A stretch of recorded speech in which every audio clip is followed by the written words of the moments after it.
Hello and welcome to another episode of Shikar.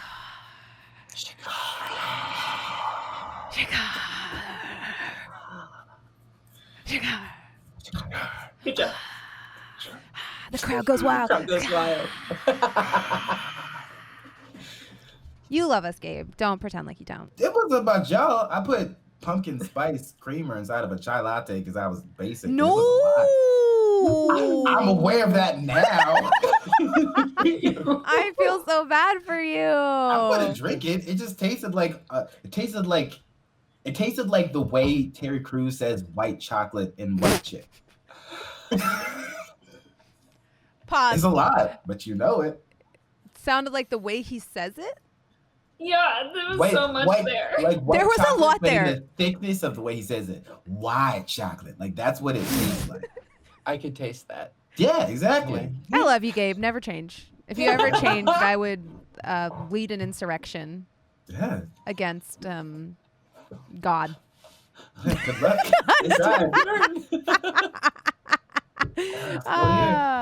Hello and welcome to another episode of Shikar. Tell your friends, tell your grandma to turn off the telenovelas because the best show on the internet is here.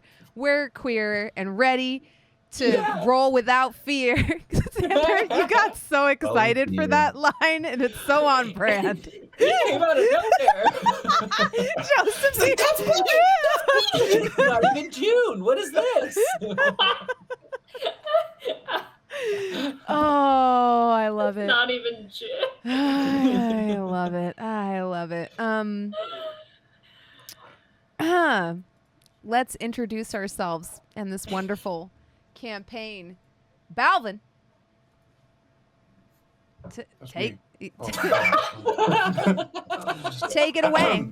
My Kiwi King. King of the Kiwis. Yep. I want to play That's that me. game with every person on this cast to see who I have Is most it synergy with. There's King of the Kiwis? there's a game called Kiwi where you play Like two New Kiwis. Zealand? You do not have arms, and you have the to bird. deliver the mail. Thank you. Oh, And With Not the you fruit. and you work at a post station. There's two of you, and you use your beaks and your butts to stamp the envelopes and get them on the cassowary. This And is a video game, right? This is a video I game, would- and there's an Look, octopus. I thought it was an improv acting. No, video no, game.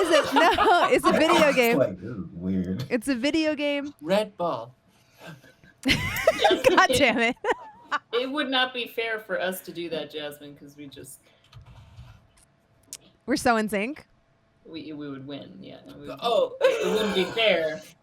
So what Synergy. I'm hearing is Jasmine and Josephine, Xander and Valym, and Gabe will officiate. Oh, do the speed commentary? contest. Yes. Shoutcast it. Yes. Oh, look at that Kiwi right there. Oh, look at that. Jasmine is on the run. Oh, LordBalvin has dropped his ass on that stamp very quickly. Xander is picking it up so officially. Josephine, oh my God, look at those little legs run. I would watch this. Yeah. You're so good at that. You're just Yeah. this is like Anyway, Valvin, who are yes, you? Valvin. Other than being an amazing Kiwi.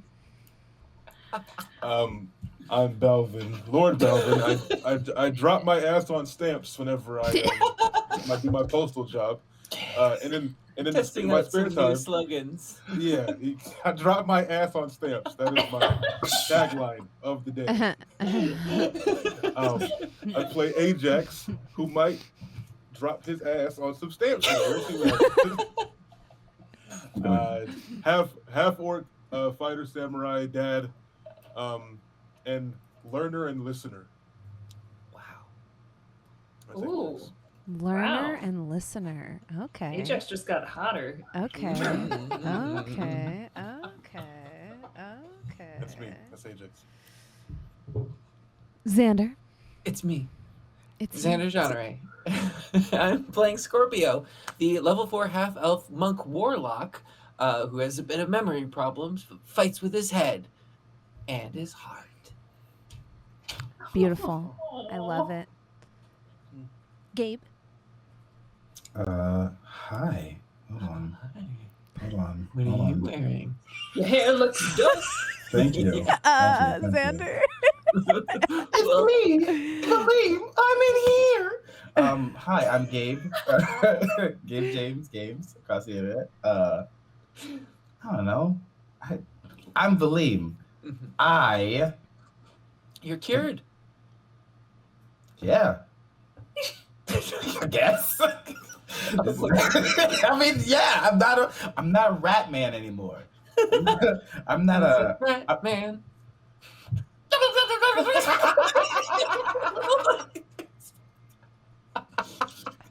Somebody else talk. I don't know what's happening. Every week.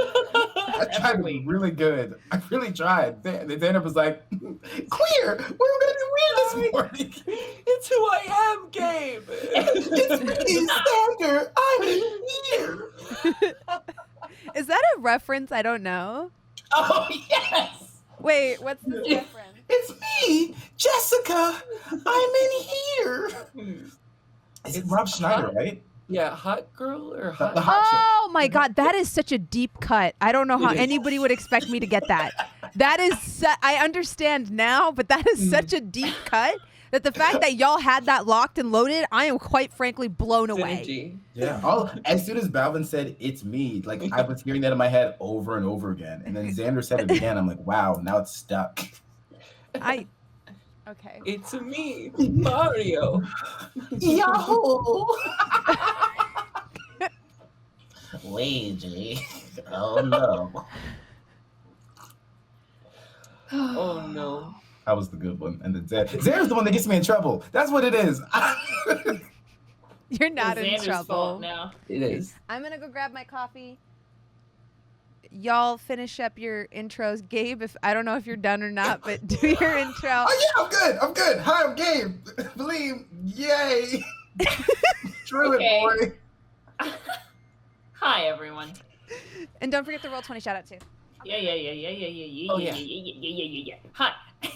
I'm Josephine McAdam. I don't know. I hate why did I say my last name? I did too, I think. Oh, well, yeah, you say your last name often, but I feel awkward when I say my last name.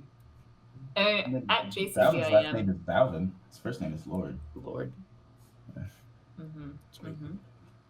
I play Nim Grimalo, little tiefling bard who's gonna come out of this scarred.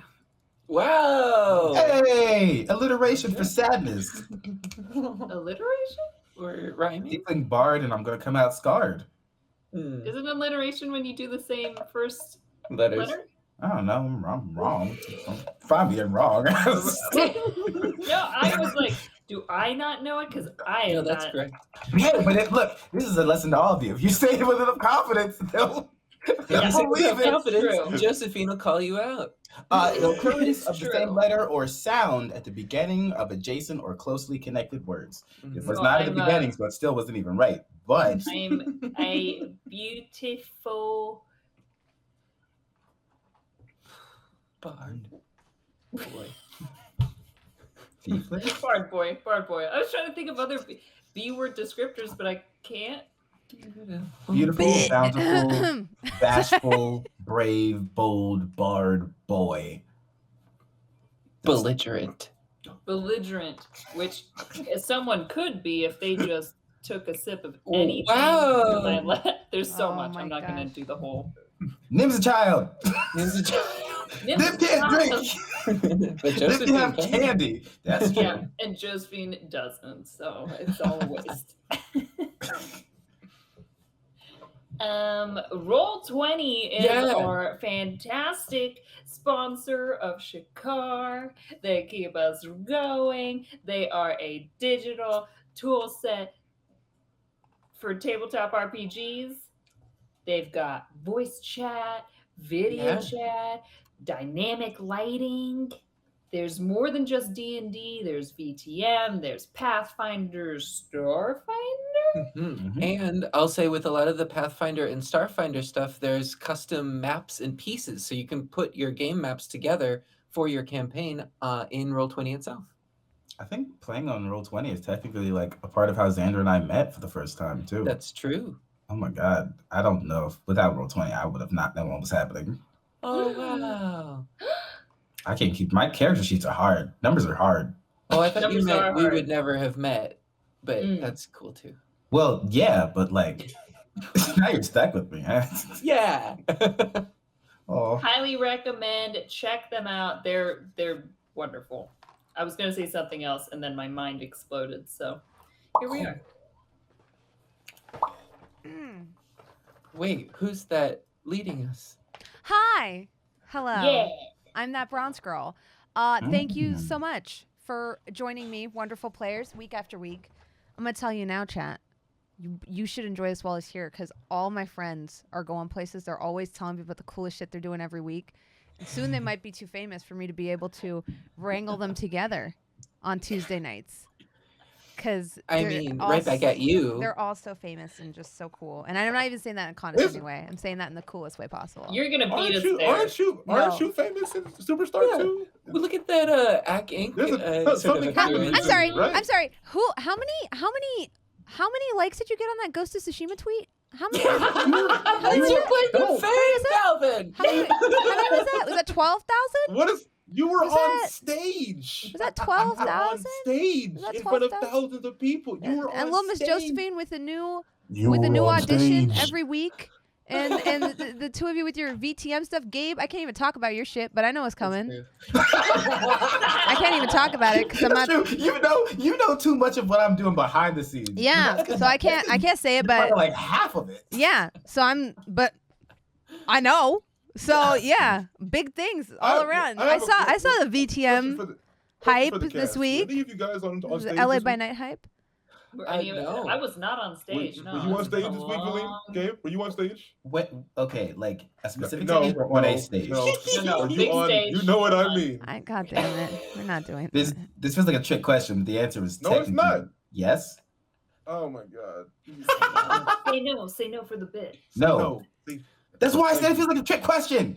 it's not. No, it's not your question. I wasn't on stage. I I think wasn't on. only a She wasn't. star He would be wasn't. on stage this week. Yeah. This person's on the stage though. Yeah.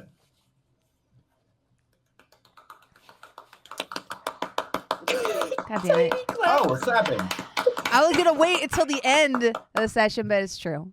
I was on Acquisitions Inc. Yay! Yeah, and I wish I could downplay it, but it was a dream come true because Yay. that's like one of the few D&D shows I listen to as podcast format. Not because I'm too cool, because I don't have that much time. And Sure. I remember 6 years ago, half the reason I went to PAX was Acquisitions Inc. And now I'm playing Omen Drawn's daughter, Certainty, who technically, I mean, we were just talking about it today on stream, but technically would inherit Acquisitions Inc. if anything happened to Omen. So I feel like that is the amazing. greatest honor I could be bestowed to not only be a part of it, but to be next the in line. spin-off for the Yeah. future. Yeah, I Okay. love it. So thank you so much. I know we just started, I know. but I'm gonna be right back. So keep hyping yourself up and talk more about acting. Okay, yeah, we're running a little over today, chat, but that's okay. We have a lot of things going on behind the scenes, and I'm sure, it's fine. But yeah, it was great. I made my own cape, for those of you wondering. Oh, it looked great. Thank you. Yeah, it was a pure cosplayer moment, Xander, because they were like, "Oh, did you finish it?" And I was like 90%, and I have safety Sure. pins for the rest. And they're like, "We've heard that so many times." I was like, "Yeah, it's Yep. safety pin and hot glue Yeah, I was gonna say hot glue. Yeah. for the last 20% of it." So it was kind of safety pinned on. Oh wow! But as long as it stays on for the whole gig, that's it. And it looked great. Thank you.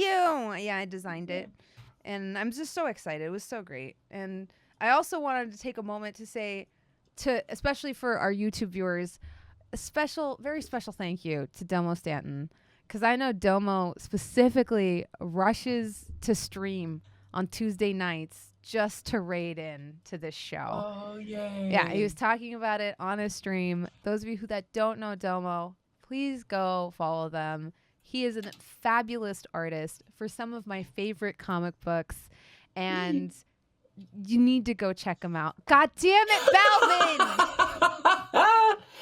That was fast. As you see here, the cape Look that at she it. was, look. I mean, wow. So This is. beautiful. I believe. I hope you all do too. I do. I was talking about Domo. Shout out to Domo. That guy's awesome. That's my boy, actually. Shout out to Domo. Yeah. Art's fantastic. That's my boy. Yay! That's my guy.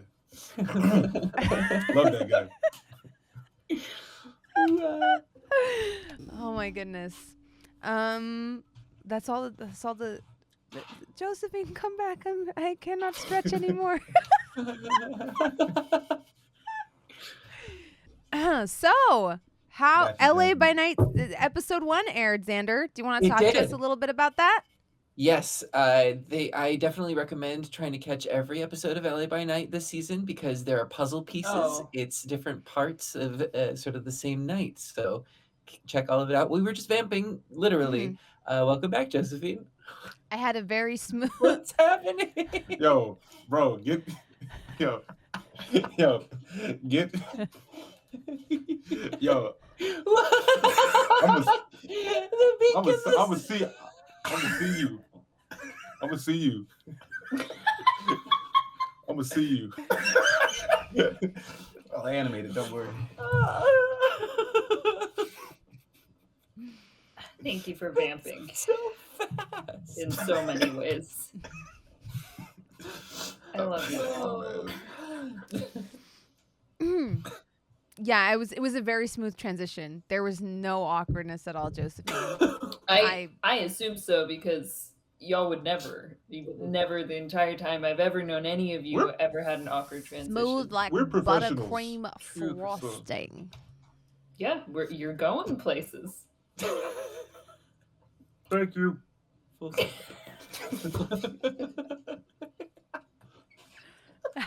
That's Valym's Kiwi voice. Oh. Because I let will- me tell you about Kiwi. Kiwi should sponsor. Wait. So We were in vamping. Kiwi, you have 2 Kiwis. One's brown, one's black, and they're named Jeff and Deborah. And I play Oh. Deborah, and Balvin plays Jeff, and that's Jeff's voice. I'm Jeff.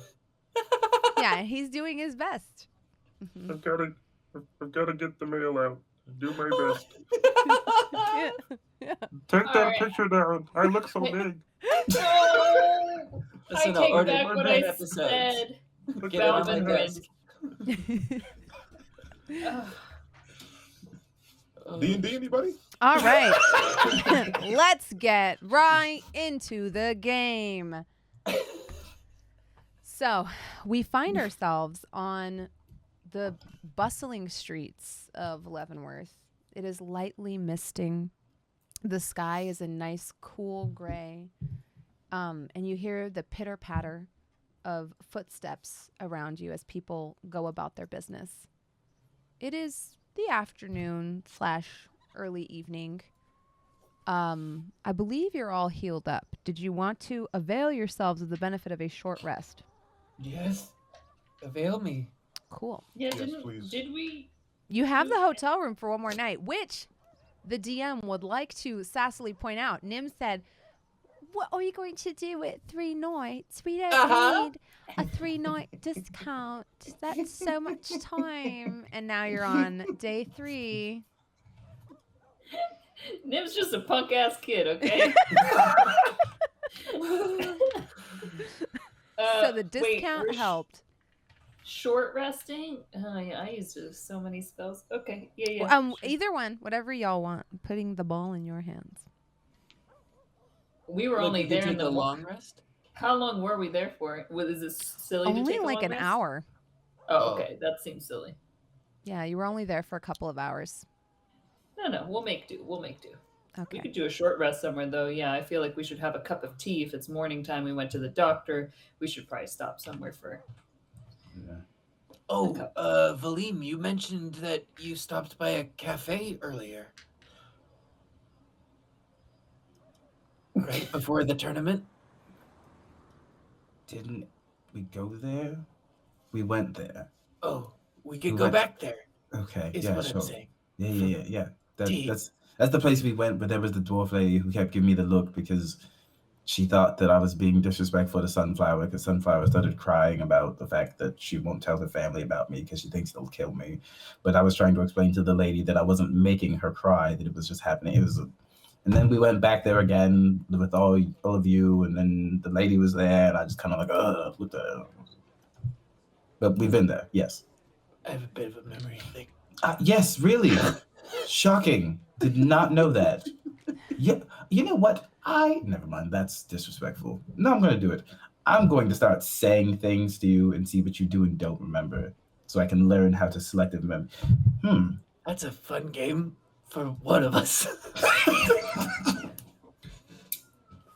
Nim's just got his nose buried in Dr. Sondrum's notes as we're walking. So like he's kind of like leaning on Ajax to kind of steer him because he's not even looking. He's just like nose in a book.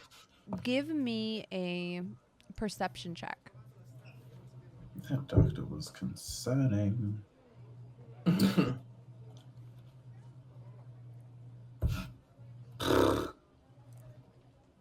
Perception? 13. You are just about to trip over a trough of water from which some llamas are drinking when you stop and realize that there was going to be a whole scene here, but you stop short. Ajax, can you... I take his hand and put it on my shoulder. I want to read. You can't. All right. I guess. You make it back to your room at the inn, the Wistful Wench. Oh, yeah. Safely, without tripping over anything, Nim, now that Ajax is guiding you. You go up to your quarters, and your rooms have been turned, I think is the right word. You have fresh bedding. Everything's been folded and put away neatly. And as part of being in the deluxe suite, you do have a tray set upon three, sort of like a tripod, I guess is the easiest way to put it, which has coffee, tea, and scones. Fresh raspberry scones with a small pot of honey and another small pot of jam. Oh, wow. Look at the spread. And Scorpio will just start preparing for people and handing like scones out. Yeah. Ajax, as you sit there with the scone in your hand, where are you sitting? You have a balcony available to you, or you can sit on your bed. There's a small table, two small tables actually with chairs on the balcony. I was gonna actually, before this, step away and try to clean Belinda. Perfect. Yeah. I don't know where I would do that if it's raining hard enough for. No, bathroom. It's a very gentle mist. Okay, so I'll do it in the bathroom then. All right. So as you step into the bathroom and set about cleaning Belinda, you hear her voice as her eyebrows and imperious eyes are reflected in the gleam of the blade as you wipe away some of the dust. She looks at you for a moment, almost a bit, not reluctant, but a little like she's been thinking. You know, she doesn't look angry. She doesn't look happy. She just looks kind of distracted. As her eyes appear, you hear her voice in your mind. But to you, it feels like it's loud. It's all around you. It's surround sound. And she says, so, what's going on? This is your nervous tick, you know? Some people bite their nails when they're nervous. Some people twiddle their thumbs. Well, I mean, I thought this time it would just be right because, I mean, after talking to Sahiba, I should probably treat you better. She does have a way with weaponry. How have you been?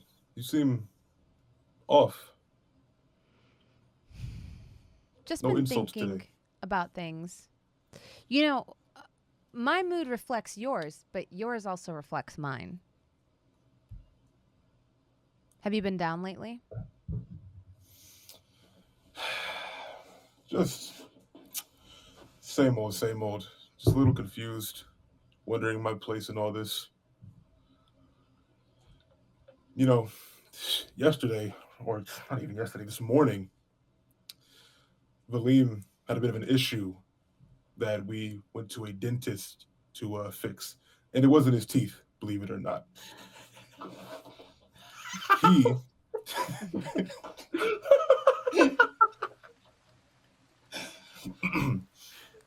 Because of the dentist. he apparently got bit by rat people, and when this happened, he was infected with whatever they have, so where he would turn into a rat every full moon.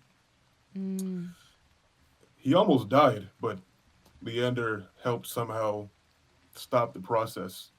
But this dentist that Lulu showed us is not just a dentist. She had an underground lair full of bodies and experiments and books and libraries and chains and armor. It was kind of cool, but kind of scary at the same time. I kind of want to go back.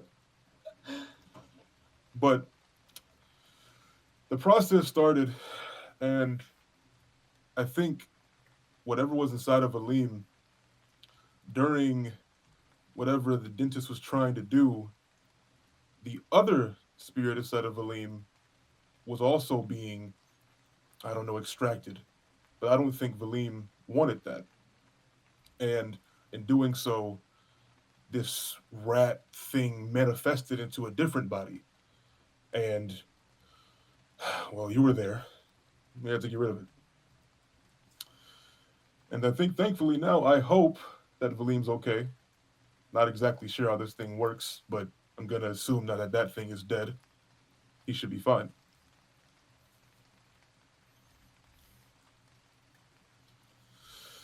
But other than that, I don't really think much else has been going on, but I have been kind of worried about him. He seems a little unsure of himself.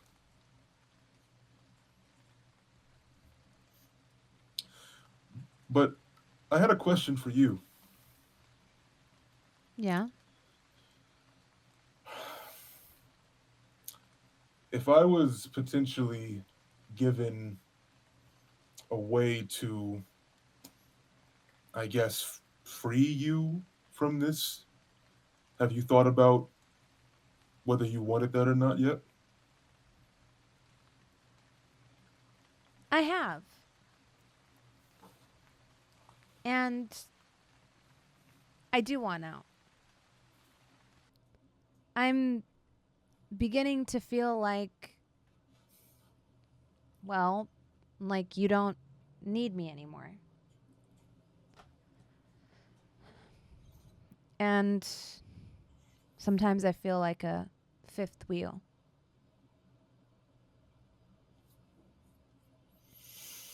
It would be different if I was the way I used to be, right? But even back then, we weren't joined at the hip. Right. And now we are. So I feel like a lot of the time when you're living your life, which I'm happy about, I can't really live mine. But in a lot of ways, I'm really happy you found your people. But it just kind of leaves me in the wind. If that makes sense. No, I understand. I wish things could have been different. But I guess if it's this hard to let go, then it must have been great. Yeah. When saying goodbye hurts, it just means that what we're losing was all the more worth it. And you'll always be my best friend. But I want revenge.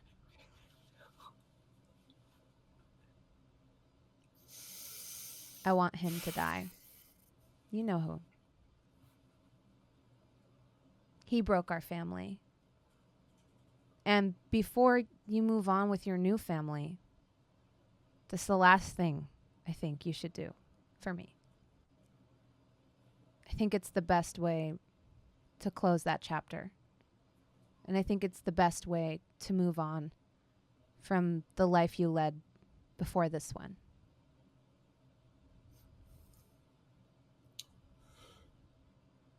The only thing that's going to wash your past clean is his blood.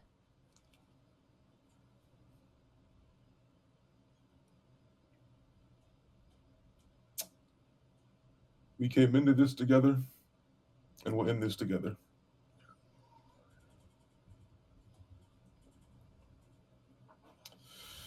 I'll put it away. You rejoin the others. Can I be... Scone. Yes, please. I was going to say, Gabe, you're a little blurry. Autofocus camera. Whoa! Oh my God, that worked! That was some druid shit. That was real cool.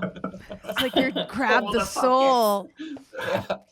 You thought souls capture or cameras capture your soul? Gabe just captured the camera's soul. Yes, it belongs to me. Are we... Lulu's still with us, yeah? Actually, Oh. Scorpio, Yes. give me a. Are you still holding Lulu's lamp? I suppose that would be up to Lulu, but yes. I think she was if in Scorpio it. was- When we ended the last episode. Because she was hiding for the fight. She's hiding, yeah. But then Mhm. at the end, I think, came into the lamp. So yeah, Scorpio would Oh. have it with him. Okay. When you go to give her her scone, you notice that the lamp's door is ajar. How did this become a jar? As you gaze into, God damn it! I just noticed that. Sorry. Anyway. You look inside the. Yeah. As you look But inside, I'm gonna knock first. I'll be like, "Ba, ba, ba, ba, ba, Lulu, Lulu, I'm looking. The door's open. Lulu." as you gaze inside, give me a. What is this gonna be? Give me an Arcana check. Oh, I've got a -1. 8. My son. You feel like the lamp is getting bigger. Whoa! I set the lamp down. Yeah. And just freak out. Before you can set it down, you hear it come crashing on the floor with a loud dun dun boom boom boom boom boom. And as it does, you look up and realize the lamp has not exactly gotten bigger, but you have become minuscule. Uh-oh. Are we seeing this happen in real time? Yeah, for the rest of you, you do see it for like a split second, but it's almost like moving through jello. Like it's like time is passing at big people speed for you, but small people speed for Scorpio. Almost Just like 'cause I the wanna live beating this of a fantasy. hummingbird's wings, you know? It's Yeah, very yeah. normal timing for him. Relativity. Oh my god. Okay, dope. Just because I want to live my Honey I Shrunk the Kids fantasy, Uh-huh. I was holding a scone too, and Yeah. it also like comes tumbling down. And now it's Yes. huge. Yes, and Scorpio gigantic. takes a big bite of it. So I always wanted to do that. Yeah. You are armed with 2 fistfuls of scone. And I'll get in the lamp. Yeah. As you get in the lamp, clink, with almost a silvery sound, you hear the door shut behind you. and you are inside Lulu's room. It is decorated in the fashion of her people. There is a very big elephant rug in the middle, but it's like a kawaii elephant. It's winking, and at the end of its trunk, where the carpet turns into like a big water fountain or a big water spout, that extends into the blue part of the room. There are 2 large day beds in the corner. There's a little train set. You can see a lot of her toys. There's a toy chest. There's paper everywhere, crayons that you think maybe were stolen from Nim, some of them, quills and things like that. You notice that she's actually has like a little memory corner that she puts up pictures that she's drawn of everyone, as well as little things, little tokens she's kept from each of you. And Scorpio will munch on the giant scone while just looking around like a museum. As you look around, you notice in what almost looks like a children's like playhouse, but much bigger. It's almost like a dollhouse, but huge. And the dollhouse is like in the shape of the Taj Mahal. It has domed structures in it, and you hear voices coming from inside. One of them you would recognize as Lulu's. Lulu? And Scorpio will call inside the dollhouse. Let's see if she hears you. She does not. She's not very perceptive. Scorpio will like look at like the entrance of the dollhouse and sort of survey it a little bit, look down, take off his slippers, and then try to like get inside. Yeah. I know you're not actively trying to stealth, but go ahead and give me a stealth check to see how far you get in before they notice you. Natural 20 for a 25. Beautiful. Your feet touch the cold marble, and you notice there's a channel going along the outside of this like little dollhouse that has water flowing through it to kind of cool the space and give it a nice tinkling sound, and it actually covers the sound of your entrance completely. There's a long red carpet running through the center of it. There's an alcove when you first look in, and as you go to the left, you notice it all empties out into this big room that is strewn with instruments, toys, bobs, bits, and in the middle of this beautiful, and there's actually like the tiles and the marble here form a beautiful mosaic, and this mirror, the ceiling is mirrored, so it reflects everything below. Whoa. And you see what in relativity would be a 9-foot tall woman with a veiled face in purple, smoking a hookah. And sitting across from her, cross-legged on the floor, is Lulu. And she's gently braiding Lulu's hair and speaking to her. And she doesn't notice you come in. She just says, and why do you want to learn to make a book? You see Lulu kind of look behind her. She says, well, I have to, because that's the deal. I gotta learn how to make it. So I thought maybe you could teach me. Perhaps I can teach you. You've never had issue with taking things before. No, but this one was maybe bad. I don't think you should trouble yourself with the moralities of what's right or wrong. You take what you need for survival. She finishes the braid, puts a little gold ribbon at the bottom, kisses the top of Lulu's head, and turns her around, taking her hands in hers. As she turns Lulu around, Lulu sees you. Oh. Hi, I brought you a scone. And he'll hold out like the fistful. Do you offer this to Lulu or to... Yeah. Okay. So Lulu runs forward. She's like, oh, I love days. And she grabs a chunk of it. The veiled woman turns to you, and you see 2 eyes that are almost like a ruby color, and like a eyeliner that goes all the way into the hairline. It's thick and it's golden color. Her face is the color of sand dunes, and she wears, like I said, a long veil that comes down almost to her chest, and her hair comes down in a cascade of curled ringlets.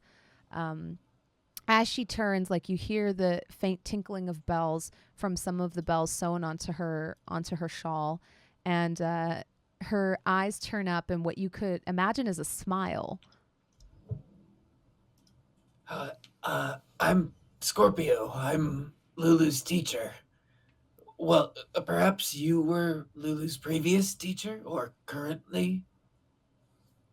Current would be the better term, yes. What Well, exactly do you think you can teach a child like Lulu? Well, I believe that Lulu has many gifts and reminds me of myself. I believe that those gifts can be honed and she can protect herself. And I believe she has many things to teach me. I believe the latter may be more true than the former. She she looks a little bit at you, like a little bit like sheepishly or slyly. Well, this is a very nice dollhouse in the lamp that you have. Thank you. I constructed it to Lulu's desires. Lulu says, But you made this. I chose the floors. I love the floors. And Scorpio like pat it with his bare feet a little bit. Yeah, I chose the floors, and because it's based off of this place that we used to use for festivals back home, and the outside is my foyer. It's my sitting area for when I have. How did you get in here? I sort of shrunk. Oh. I'm not sure if I did it with my magical abilities because I am very strong. When you say this, the architect of the lamp says, well, then I'm sure your magical abilities can get you out. Oh, well, do I have you to thank for shrinking me? Yes, I left the door open, as it were. Very advanced magic. I have to tell you, at first I thought the lamp was getting really big, and then I had a really big scone, but I got really small. Tell me, why is taking things when you need them bad?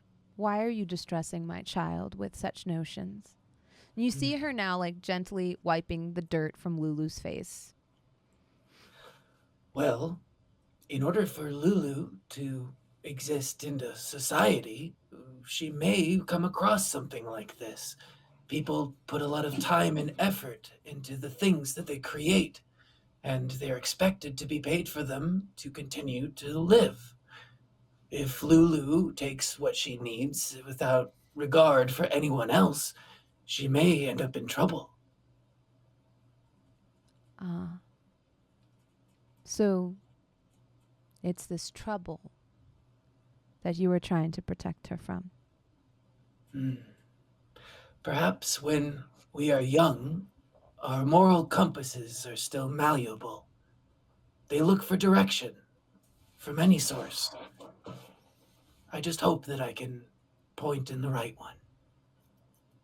Morals are a luxury reserved for those that have such options. My little Lulu here almost died looking for water. Do you know this poor child had to walk miles into the desert to bring back water for her family? Imagine. I know that Lulu is stronger, and Scorpio will look directly at her. than most people give her credit for, especially at her age. But she is strong. And those hardships made her who she is today.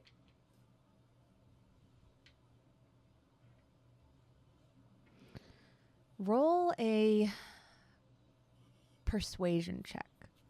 Okay. 15? I suppose some hardship is okay. She puts another hand on Lulu's head, stroking her hair kind of lovingly. And you notice her hands are like her nails kind of are almost like talons. And her hands themselves look very iridescent, but also wrinkled and old, as though she's been around for a while. Although her face doesn't as much. While she's brushing Lulu's hair, she just says to you, well, my little Lulu has had to do many strange things to get by. And we try not to distress her about it too much. Survival often makes monsters of the best of us. This is true. Scorpio would like to do a quick little insight check. Does this seem like something that, would maybe be bad for Lulu? Or like the intentions behind these messages are like sincere? Like she really does have Lulu's best intentions? Yeah, give me an insight check. Okay. 19. You think all of her words have a double meaning. Yeah. You're not sure whether you know that Lulu is close to her, but you're not sure if she's molding her for a purpose that is something other than her best interests, if that makes sense. Okay. I will look after Lulu out there. I owe her my life.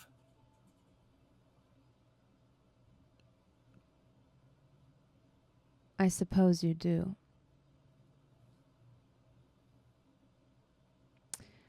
Well, she turns Lulu around again, taking both of her tiny little hands and her much larger ones, and clasping them together, she says, my little sprout, go, have fun. And she pats her on her little langa, ushering her out. Lulu looks kind of awkward with the two of you standing between the both of you, like a little bit torn, like looking back to make sure it's okay. And then kind of stands in front of you awkwardly. I'll meet you out there. Okay. She takes the other lump of scone from your other hand. Go for it. And leaves. Oh, that one had the raspberry bit. It's a large raspberry bit, too. Yeah, you hear the pitter-patter of her feet as she runs outside. I do promise to look after Lulu. And I will protect her from whatever may cause her harm. Something tells me you'll need more protection than she will. Time will tell. And Scorpio will leave. As you're leaving, the veil lifts a small amount as whatever she's smoking comes drifting out. It fills the whole room and envelops you with this very fragrant, almost rose, sort of smelling vapor. And when it clears, you're outside in your full size. Tiny lamp again. Oh! That was an emergency alert on my phone. The timing. They really want us to know. Timing. Sorry. No, you're fine. Yeah, when you are outside, you notice the lamp is small and on the floor again. Is Lulu out here? Yeah, she's sitting on a stool, kicking her feet and eating more scones, As soon dipping as them Scorpio, directly into the marmalade pot. like realizes where he is. He looks over at like Nim and Ajax and Valym and points at the lamp and be like, "That place is awesome. That's a lamp. It's huge on the inside. You were in there? I went in there. The last Like, lamp I really was in was not huge. What happens to the lamp stays at the lamp. Oh, Wait, how'd you get in there? Me? No, but I know. Well, I don't know how you get in there, but I know you go in there as Scorpio. I am a powerful magic user." Yeah, okay. Buddy, you've been a magic user since you fell into a possessed well. Oh, is that what happened? Yes. You don't remember? You know what? No, that explains Whimsy. Hey, Lulu, Yeah. can you come here for a sec? She comes over. And Nim whispers in her ear, "Are you undead?" No. Oh, I'm just asking. No, I'm alive. See? Look how warm Okay. my hands are. She touches you Yeah, with they're her very hands. warm. Thank you. She like pulls her newly done braid over her shoulder and admires the gold ribbon in the bottom of it. Who was that? Scorpio kind of says aside to her, plopping down. Oh, that's my lady. Oh, is she someone that you know in She life? taught me everything I know. And now she lives in there? No, but she comes and visits from time to time.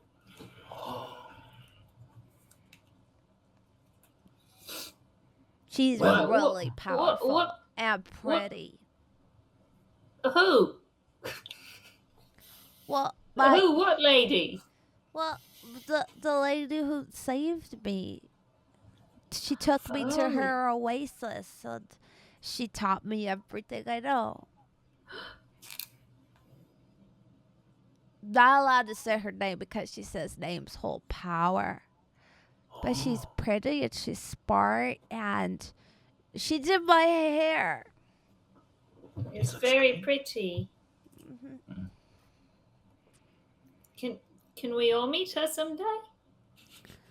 I don't know. Usually she doesn't let people in, but I don't know why she let Scorpio. It was awkward. Wait. She's pretty? She did your hair? Yeah. She met Rena? Oh, well. In the lamp. No, Scorpio it's knows who Rena is. Oh, that makes sense. What? No. No, he would not, actually. He probably's forgotten by now. But no one could forget Rena. Not even Scorpio. Scorpio, Yeah. what did we do last week? Oh, geez. Last week, we probably had scones for breakfast. Or was that today? I look at them. Yeah.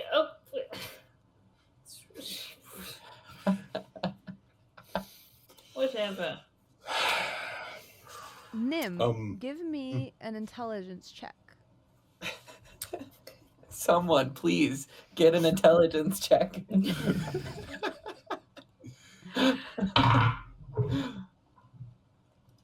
Oh. 9. It's very hard for you to make heads or tails of the tome you're reading. Actually, which one are you reading?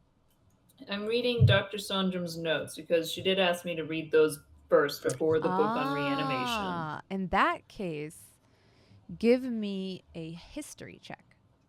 Oh, okay. Let's swap dice. 5. Nat 20. Yeah. Amazing.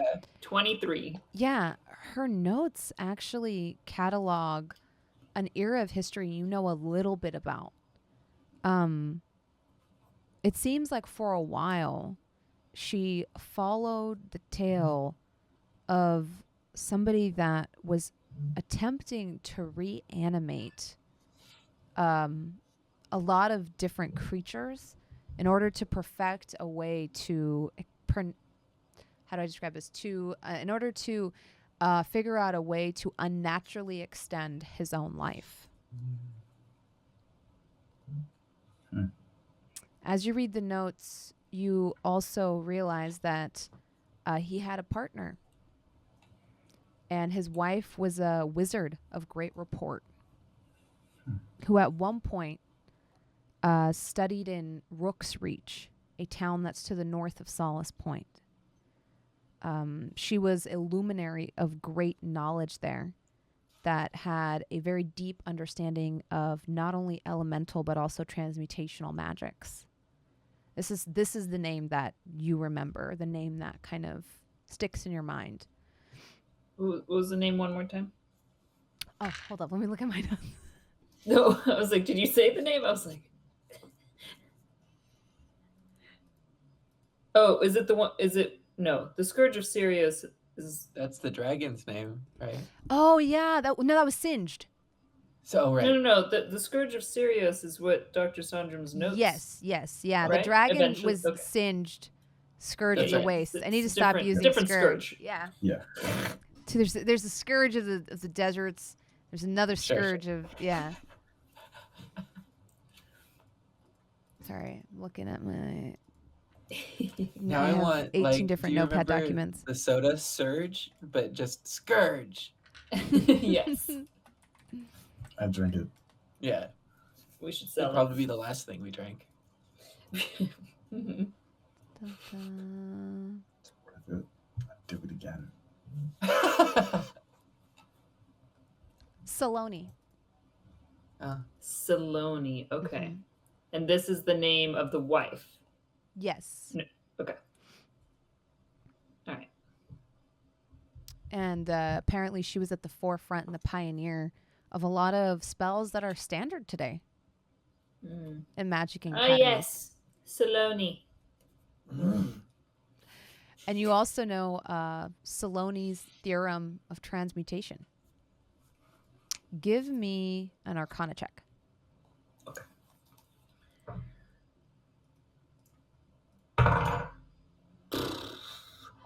This goes way on the spectrum. 11.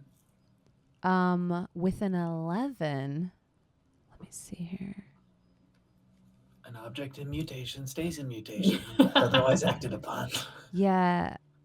Sorry, I have a table here just for this. Mm.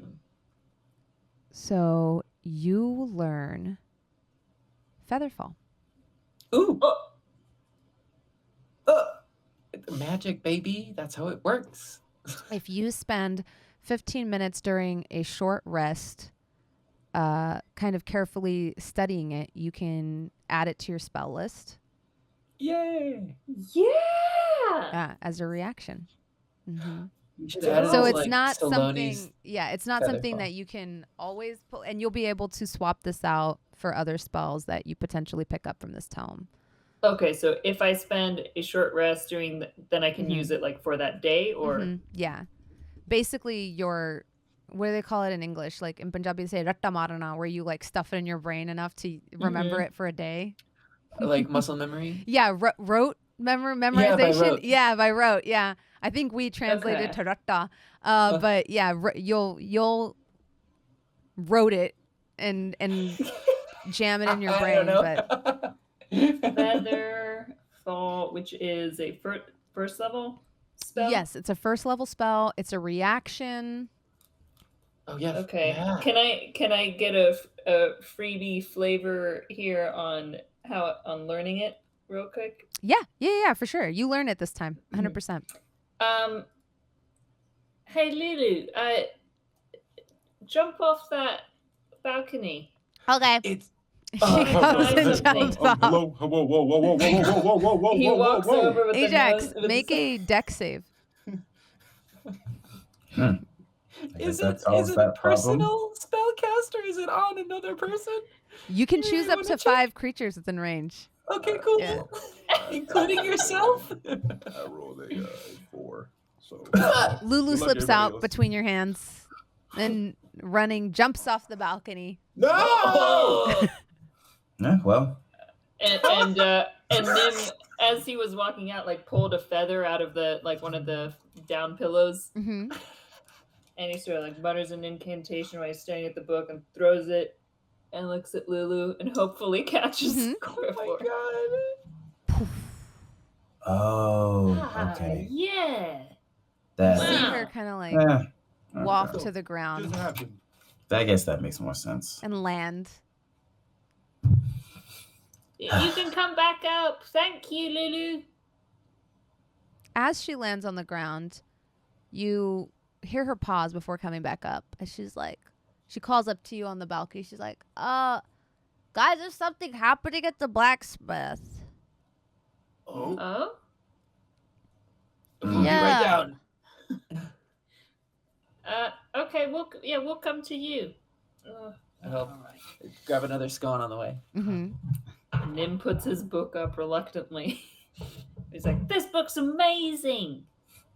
That was a little dangerous. Well, it's I'll not sit. that far. Valym and Scorpio, did you guys? Where'd you guys go? Whenever I left to catch up with them to the candy shop. The blacksmith.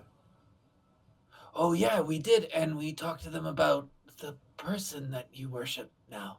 Mm-hmm. They gave me a necklace. Worship is strong, but That you tattooed on your body. She appears to you after you. Anyway, she tattooed us with a symbol, and she just appears to him after he stared into the eyes of her ethereal star bison. Actually, Oh, my bad. yeah. I've been through something similar, actually. Which I'm sure you have. I'm just impressed you haven't forgotten it. I don't think even I could. did anything strange happen there, or just? He seemed like he genuinely believed, and he gave me this necklace. And I pull out the necklace that I think I wrote down a description. I think it was like partially blue. There was a gem on it. But yeah, he gave me a special necklace to symbolize her. Actually, Wasn't there a I think he was- totem or something, or like a statue there, like that, or a shrine? Yes, there is a shrine of her inside of his house, but it's just a younger version of her. Oh, this is pretty. Yes. Well, I guess we should go check out what's happening then. Now I'll put the necklace on actually Mhm. and tuck it in. As you put the necklace on, Oh, you feel it God. like almost attuned to you. Okay. You know what? I legit thought I was like, damn, I never checked if this thing was magic this Yeah. whole time. This Yeah. is one way to check. You Yeah. feel it like bond a bit with your soul or with your person in a lot of ways. And you realize it is magical in nature. Should check this early. Interesting. Give me a second here. I had this written down when you got it. Right, yeah. Yep, That always I happens. know how that is. Xander, that was hilarious, dude. Oh my god, that tattoo thing broke me. I can't.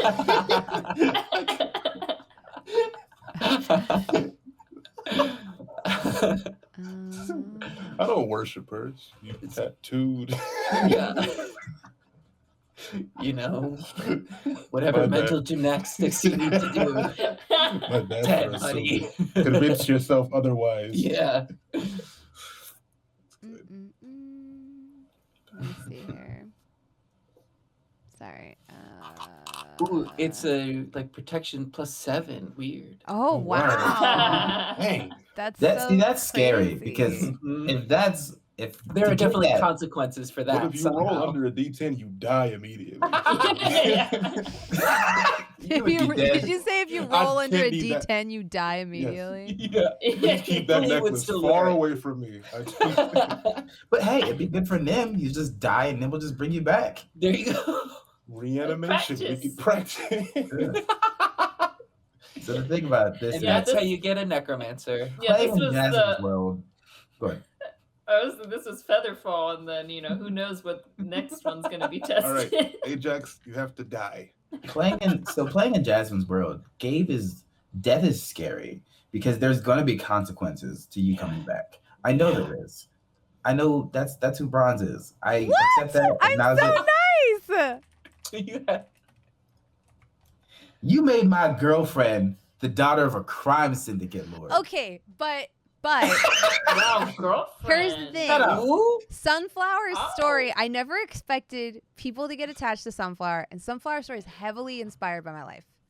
Not the crime lord thing, but her hiding things from her family and her dad being a scary guy. That is like, Sunflower is a huge touchstone to like my culture and how weird our families are. In a loving way. But Now I don't know. That makes romancing her that much more difficult. I'm secretly romancing Jasmine. personality wise, I think she's not like me, but I was gonna say you're yeah. not. Okay, so I found it. Son girl. You now have so let me describe this. This is a homebrew item, so you might want to write this down. Oh, on it. Okay. So this is the necklace of Sahiba's chosen. Ooh! And once per day, this allows you to cast Branding Smite. This is a bonus action. It's a second level spell. It does use the spell slot. It lasts for 1 minute. The next time you hit a creature with a weapon attack before the spell ends, the weapon gleams with astral radiance. As you strike, the attack deals an extra 2d6 radiant damage to the target, which becomes visible if it is invisible, and the target sheds dim light in a 5-foot radius and can't become invisible until the spell ends. Whoa. You need to get like magical knuckle tattoos so that when you punch, that becomes the brand. Just brands it right in their face. Who punches but you? Oh yeah, that's me. But you can get magical tattoos, Brandon. Knuckle tats. Let's see how Whimsy feels about Sahiba taking up space. Now, You know what? It's all empty up the here. thing to The note more the about merrier. this, is you have to be one of Sahiba's chosen to wield it. So, although you can swap items between each other, this is one that really only you and Ajax can swap. So if you hit max attunement slots and you would like to share it with Ajax, Ajax can equip it. But Beautiful. unless you pledge your allegiance to Sahiba, it won't work. It just becomes a normal necklace. Yeah. We can do that. Dope.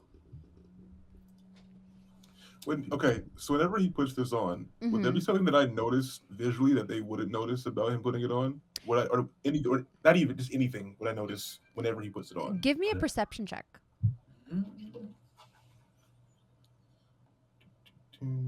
Because you're Sahib buddies. That's what we are. I'm on fire tonight. Perception, right? We said queer at the beginning of the episode, you It know? was my activation word, baby. Yeah, and now Xander's on fire.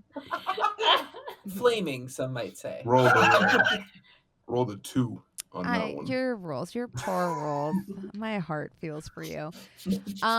Yeah, you notice the pendant glimmer. It catches your eye. You feel this like almost vaguely Lord of the Rings style, like, I want it. But you don't notice anything outside of that other than it just looks fancy to you. Mm-hmm. Okay. I don't want to say anything. Just keep pushing. Just eye a little bit. Mm-hmm. Yeah. Oh. It's like if you saw, you know how you were saying if you ever saw somebody at a convention with that knuckles necklace. Oh, the knuckles chain. Yeah, Yes. the knuckles chain, how you snatch their chain. You have a moment in your mind where you imagine yourself snatching that chain. But past that, you know, You don't. Yeah. Yeah. Okay, got you. Ajax, you good? You got the weird. What's happening Hmm? here? Oh no, just beautiful necklace. Very, very, very, very beautiful. Let's go. Ajax, if you tuck my necklace, I'll stab you. No, brother, whatever. Come on, let's go.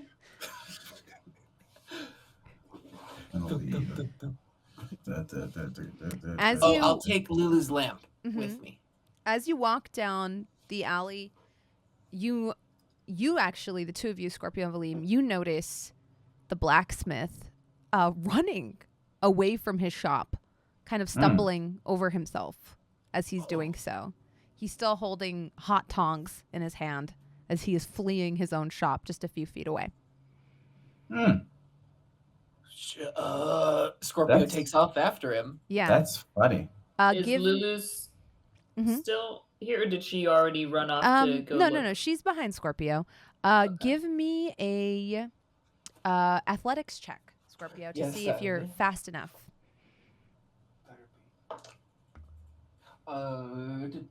It's 18. You will not believe us. I rolled a nat 20. Get out of here. On the most useless roll. You see, he is frantic, high knees, tong in hands in front of him, and he just says, "Run for your lives! Run for the hills! It's alive! I forgot. It's alive. Run for the hills!" And he's just running. At that the point, tongs. Scorpio will stop and like skid to a stop and abruptly turn around to look where he's running from. Yeah. Out of the front of the shop, you see a warm orange light that bathes all that bathes all of you and extends out in the street almost like a fire. Man. I've been reading the book all day. Oh, come on. It wasn't What color is me. the fire? It's red. It's like orangey red. And you actually, as you're standing a couple feet away, you feel the warmth on your cheeks from like the heat of what, more so than usual. Like the blacksmith shop is always a little toasty in there. But this is almost like someone has opened the furnace door and put it a couple of feet away from you. Like the heat coming out of it is so oppressive. Are we going in? Everyone give me perception checks.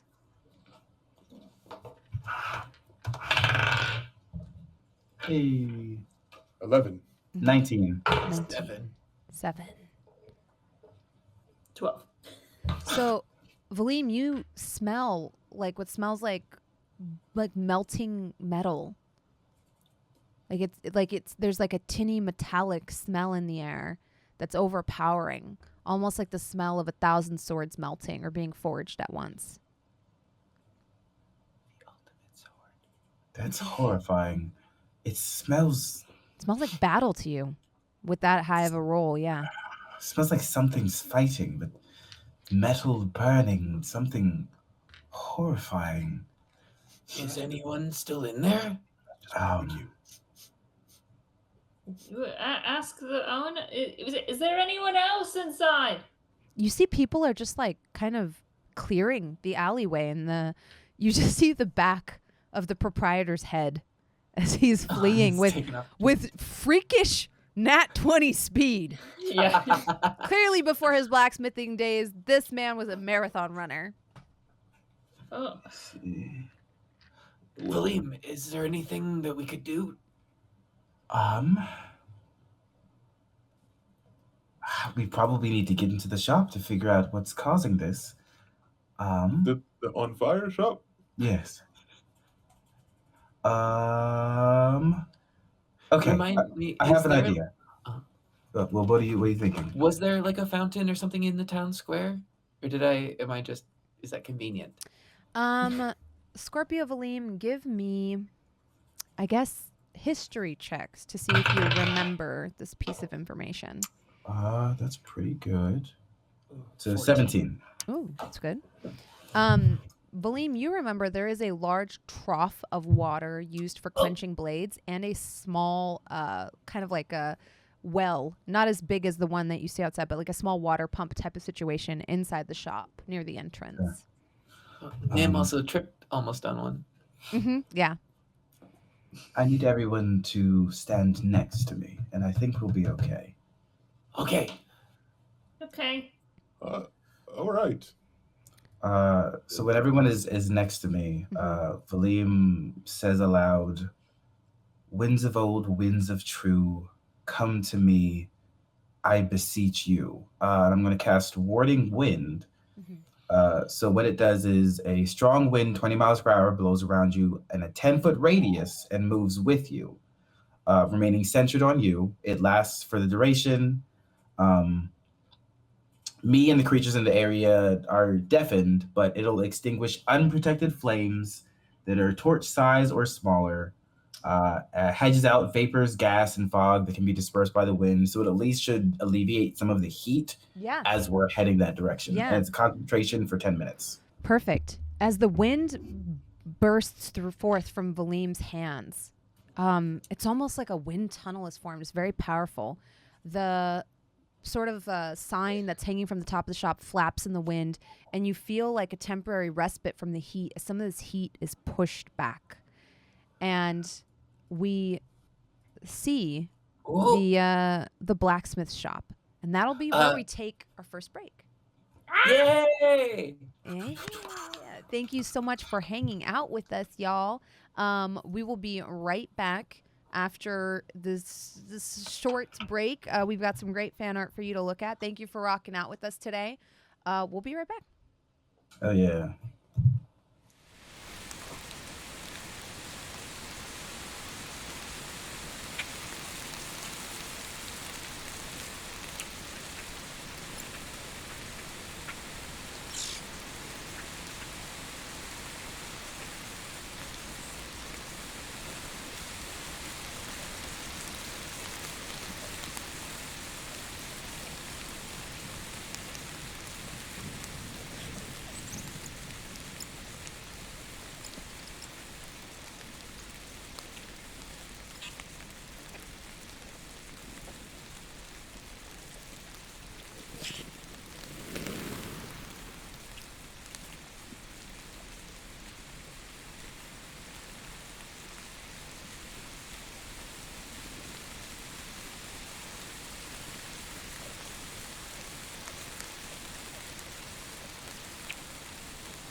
You find your game. Wait. There's a bug on my Check. light. That thing. Oh, I thought you froze. It looked me in the eyes. That was the worst. It said, "I Do you live need a here." And I minute? kind of. Do you need to No, take care it of lives here. It's fine. it? Okay. It's in charge. Okay. Big bug? Yeah, but it's fine. Okay. Gabe isn't my bug. It just crawled up over the back of the ring light and then just looked at me for a solid 3 seconds. And as soon as I was like, all right, it just started crawling back. I was like, cool. We good, homie. No issues. No beef. Yeah, I don't do bugs unless they're spiders. I'll deal with spiders, but I don't do any other kind of bug. No, that's the opposite of a lot of people. Possible burgers here. No. I went to go, a side note, so sorry. Mhm. Spiders, we were cleaning out our old apartment because we just Mhm. moved. And like outside, I was like, oh my God, bullet dodge. There were like multiple brown widows, but they like clearly had tons of babies. There's a ton of little tiny ones like everywhere. I was like, no. Everywhere. Ugh. Not my problem. See, we don't have widows over here. And our spiders are smaller. Y'all California spiders are huge. We're close to the desert. Yo, we can have a conversation about this, but I got Pennsylvania spiders. Oh, sure. Demons. Yeah. I believe it. Yeah. Oh yeah, it's like a mouse. Yeah, I'll deal with like Washington spiders, but like that's like India. I think it was the equivalent of like a huntsman spider that me Those and are my fun. mom, it was her and I home alone in Patiala, and it became a trial for us to figure out how to get this spider out of our house. It was just it was us trying to figure out how to get it out because we're like, we can't kill it. What do we do here? And we were like trying to Texas. finagle it with brooms. Yeah, but Oh, yeah. So I skipped the whole difficulty. Oh yeah, scorpions. I don't know. Oh, Texas is the worst. That's does Spiders, not compare. scorpions, snakes. California. We got everything, bro. Josephine, is your partner the brave spider killer? We tend to not kill them. We tend to capture put them outside. Yeah. They cannot. If they live in our place, they will bite me. I don't care. And I don't like that. But in Texas, yeah, no. When they get too big, like there's no way we're killing it. It's too scary. Like you just catch it. What if it survives? Yeah, and then it fights back. And then then it wants revenge. Yeah. No, yeah. When we moved to Texas, the very first thing was tarantula in the house, scorpion, and then a centipede. Nope. Or a millipede. See, I don't do those. Centipede. I don't do those. Large black body, like thick. No. Yellow pincers. I was like, no. See, now I'm raising my feet. Yep. Yeah. Because I'm a. No, that was all like. I feel like somehow it's one's gonna find their way to Washington State and land on my foot. So now I have to sit cross-legged in my chair. Yeah, that's scary. Anyway, okay. D&D. That's more horrifying than anything I could throw at you guys. Yeah. So you find yourselves in this, because I broke the feed on his mini. I might just make a new one. What? I've been trying to repair. Did I not tell you all that? I think I told chat that. You said it on stream. Oh, I said it on stream. So I don't know how I did it, but your mini was stored in a box with everybody else's mini.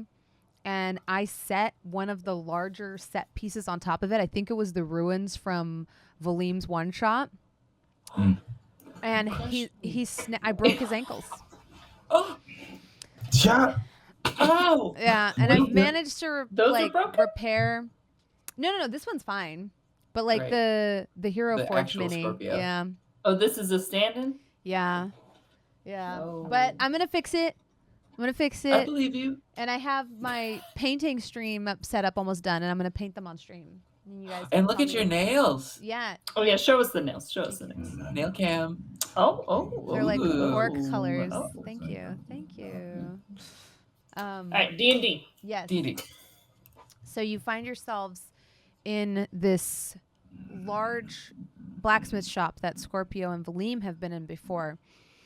And the heat, now that you have this breeze kind of blowing in magically, is pushed away from you, which is good. Otherwise, this would probably require constitution rolls.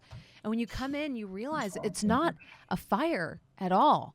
So Valym's spell is actually working magnificently. And there is something coming out of the furnace. Oh, crap.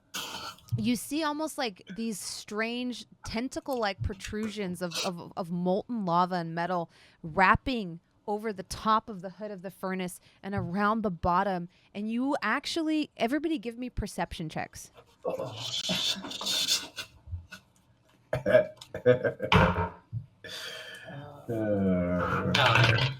15. 19. 19. 1. Ajax, this is horrifying. Well. Yeah. It's too distracting for you to be able to really make heads or tails of what's happening. Guys, what is that? I asked Pilar if he knows what that is. Well, actually, with a 15 Nim, you and Valym both see what looks to be a foot, like a human boot coming out. And Valym, with your 19, you also notice the idol in the corner right by the furnace is glowing a bright hot red. Like it's been freshly pulled from the coals. The Sahiba one? Yes. Oh. Is it a person? Should we shut the door of the furnace? It's really hot. Hello? Let's just go in. We're just gonna keep going. No. Yeah, I think it's hell. Come I on. think it's a person. Into There's hell. a boot. Evil people don't wear boots. Oh, that's a lie. Ajax, I think there's something about Sahiba inside. Look, I told you I wasn't going to lie to you. Right? We had that conversation. We did have a conversation. Yeah. I'm terrified. Me too. I mean, Ajax, there's a fire spirit living inside of my chest. Like, way worse things. Okay, I'm right behind you. Yeah. Scorpio's still pulling him along. Yeah, we're all like next to each other, right? Yep. But we'll put Gabe and Ajax in the front. Well, but We're all we together We have to be in together the for the. vortex. I mean, it says Right? you have to be within 10 feet. Okay. Sure. So we'll put Yeah. you like 10 feet behind. Yeah. There's Lulu clinging behind. Oh my God, that's right, Lulu. This child. I keep forgetting about her. What did Oh, she did nothing. Lulu did nothing. Actually, I kind of want to. Never mind. I take that back. I kind of want to. I like the last focus more. No, over here. No, okay, hold up. That's the racism. There we go. All right. Sorry, it's a little bit out of focus, but honestly, it just makes it more cinematic. Yeah. So, That's the feel. Valym and Ajax, you're in the front, so you see it first. You're kind of standing at the counter where the blacksmith was standing at earlier. Behind you, there's some living quarters here, some barrels of oils and things like that. There's the anvil right over here. You can barely, let me move Ajax's big butt. There's an anvil. There's a large trough that is like the trough that they quench the blades in. There's like a small kind of like a makeshift well in the corner here. It doesn't go all the way down to the groundwater table. It's something you assume needs to be refilled. There's a couple more barrels here, a bunch of weapons. I'm just explaining what you see because I know I didn't have time to paint everything. So It looks great. thank you. And you notice now that the blacksmith actually lives here too. And Valym and Ajax, you see at first, since you're in the front, as you're standing like right by the counter where the blacksmith usually conducts his business, a second foot come wiggling down, almost like it's reaching for the floor. It almost looks like embodied flame or metal, or maybe a bit of both. What is it? That's a foot. I know it's a foot, but why is it coming out of that thing? Well, there's a possibility that there's a fire elemental. It's a manifestation of Sahiba. There is a fire spirit potentially related to Bhullar, or it's come alive and it's deciding to kill everyone, or any combination of the four. Can we say hi? Yeah, sure. Why? It's wearing boots. It's a fire thing coming out of a thing. Hi. Yeah, What? as you say hi, you hear a voice that is familiar to you. As the Oh my feet God. finally wriggle down and touch the floor, you do notice this person is very small. And as soon as they touch the floor, you smell it again, the smell of cooling metal and like as the metal kind of cools and forms into leather boots up into green little fleshy legs. And you hear a voice say, "Just a second, dearie, I'm in a bit of a jam." And everybody give me a dexterity saving throw. Oh my Saving throw. Hi, Mom. 19. 2. 11. 14. Ajax Nim, as this creature pulls the top half of its wizened old body out of the furnace, you notice 2 lashing tentacles come out, trying to attack her. She ducks underneath one, but as it does, hot slag comes flying off in a spray. Valym and Scorpio manage to avoid it, but Backflip. yeah, but Ajax and Nim get caught with it. It hurts. You each take 6 fire damage. Resistant. I'm like, oh, but I like fire.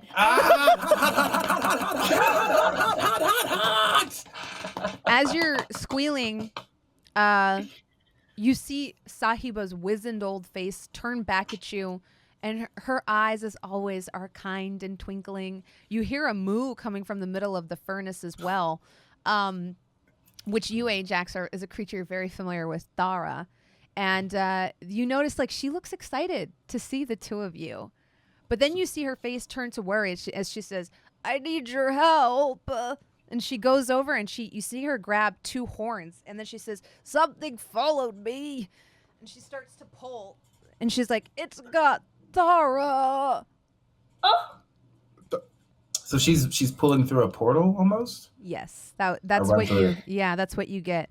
I run through it. Everybody first roll initiative. Oh, yeah. Oops. 10. 7. 20. There you go, Balvin. 13. Let me write these down. That's probably important. Valym, I had a 10. Yep. Nim, I had a 13. Yep. Ajax? 20. Ooh. Scorpio? 7, I 7. think.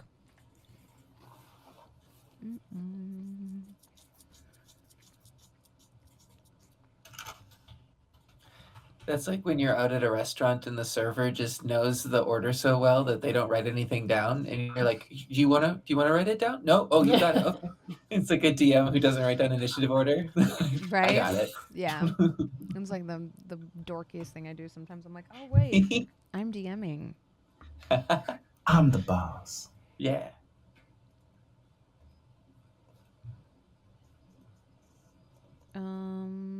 Okay, perfect.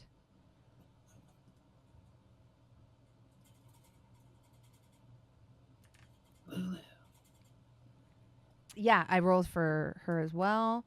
Okay, so Ajax, you're up first. What do you do? I'll run and help Sahiba. Try to grab Thara Mm-hmm. and help her pull. Give me an intelligence saving throw.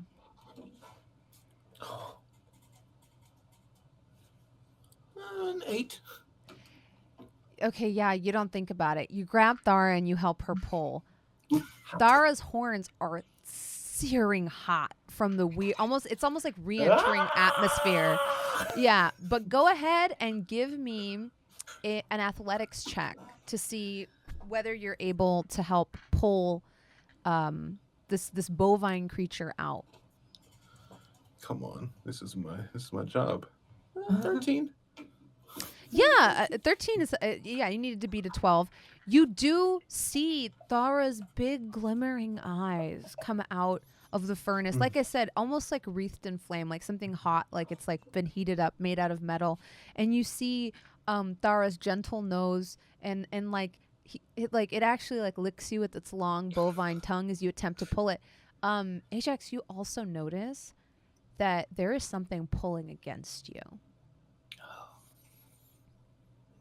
And you also actually give me a medicine check.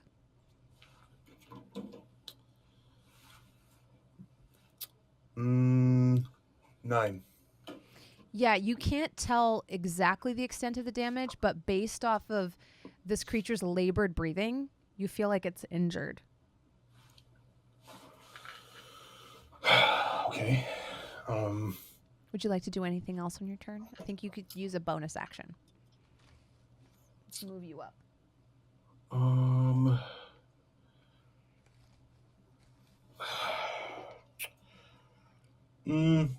No, that's it. Perfect. Then it is the creature's turn. You hear, let's see actually if it succeeds against your 13. I rolled a 1. Oh my Yay! You feel it pull against you, but it can't. Thara actually kicks whatever it is, and you hear it give out like a labored. There you go, girl. Come on. And yeah, she does not go further back into the furnace. She remains out. Make a Constitution saving throw for the burning damage you're about to take from holding her. Let's see.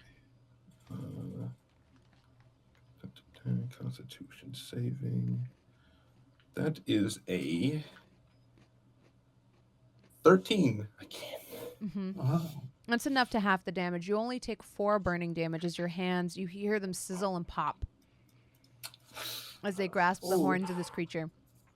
And then it is Lulu's turn. Help! Please. Do you say that? Do you say help?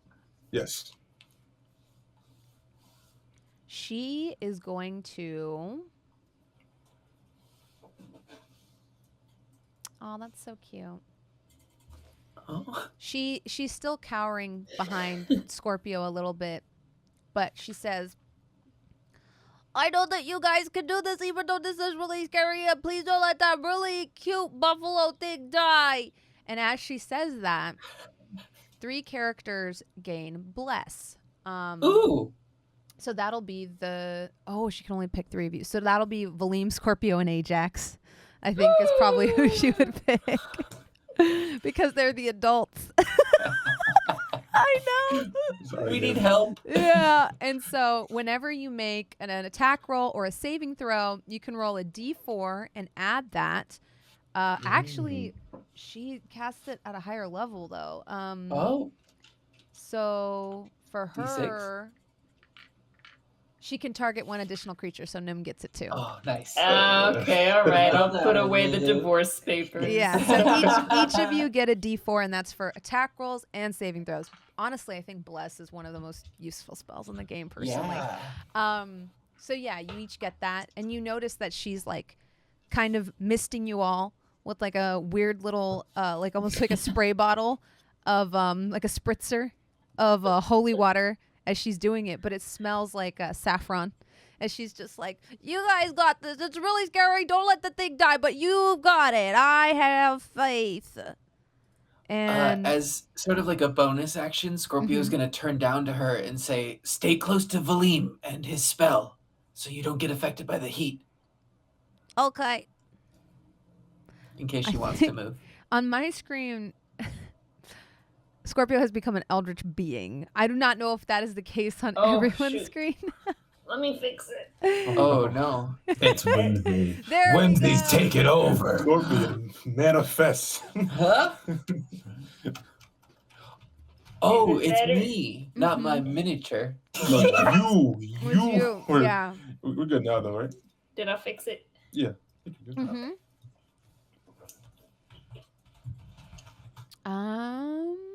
Trying to think if she can do anything else, or if she has a bonus action. I don't think she does. Yeah, that's her turn. She has bonus doesn't actions, wanna but none move? of them are useful here. Huh? She doesn't want to move? No, no. She's hiding behind you. Well, if she solid. wanted to move closer to Valym. Let me roll to see if she, for her obedience. Because Scorpio might be taking off soon. Yeah, that's a 2. Okay. But she's less like clinging to you and more so, like I said, crouched behind you because she does not Sure. like this situation in general. And then it is Nim's turn. Okay. Valym, you're on I- deck. Would like. So scenario, there is Ajax is pulling out a bull's horns out of a furnace. Yeah, now the whole head is actually out, so you do see like this Okay. water buffalo.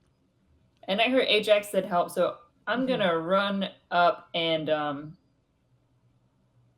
jump on Ajax's shoulders so I can see what the problem is and hopefully see if Yeah. I can get eyes on what's Give holding me on to the a other side. perception check.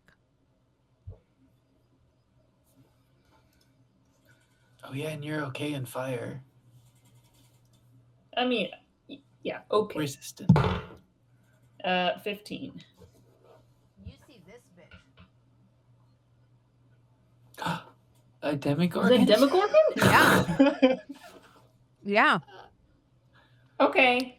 You see a strange spindly creature, and you actually see a bit through this strange portal. Now you notice like these tentacles are almost like a hole, like the tendrils of a hole that's been punched through space and time, if that makes sense. And through it, you see on another plane like a necrotic forest, a river that is flowing through that looks like the color of green slime. And you see two creatures. The second one you can't really get an eye on, but this one you see like a strange lotus-headed creature, almost like a Venus flytrap, but like with lotus flowers. You see matching flowers on that green slime river behind you, and you see this creature's long claws, and you also see them literally digging into the hindquarters of this spectral bull and dragging it back into this sour plain. With 15, you would also smell the smell of rot. It's like the smell coming from this portal is like that coming from a festering wound. Okay, I would like to cast Dissonant Whispers at it and say, "You don't want any beef with us."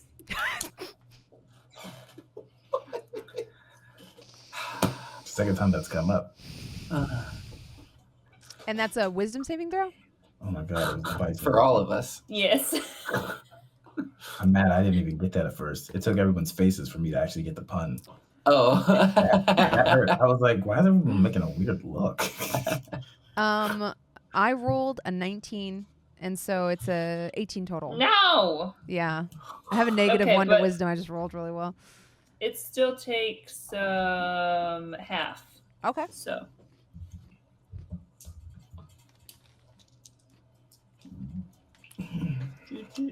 Do. Wait, what does Bane do? Or Bless do? Oh, you add a D4.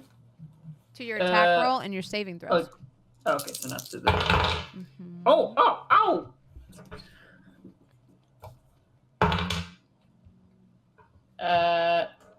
22, so half.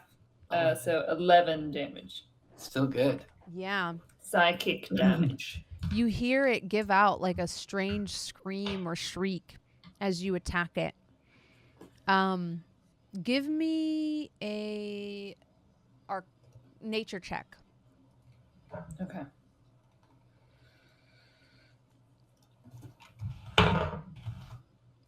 Mm, 13. Yeah, this creature is not discernible to you. You're not sure what it is. It's not from this plane. So you have a hard time piecing together like exactly what it is, but you do think your attack was effective. Yeah, I stay on Ajax's shoulders, just like scream into his ears, "What is that?" I don't know. And I'd like to stay there. Mm-hmm. Yeah. Valym, you are up. Scorpio, you're on deck. Copy. And so we can see this creature like latching on through this weird gateway kind of thing. Nim can see that because Nim like looked into the furnace. From your angle, all you see is Ajax struggling against something, and Sahiba is behind him, like kind of trying to help him.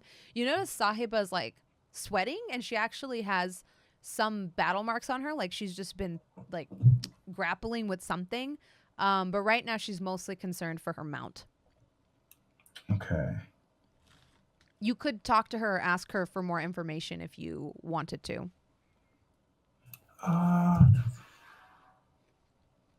So it looks like they're trying to get away though. Mm-hmm. Yes. Okay. Yeah, I'm going to head towards the furnace. Okay. Yeah, just make my way over there to see what I can see. Perfect.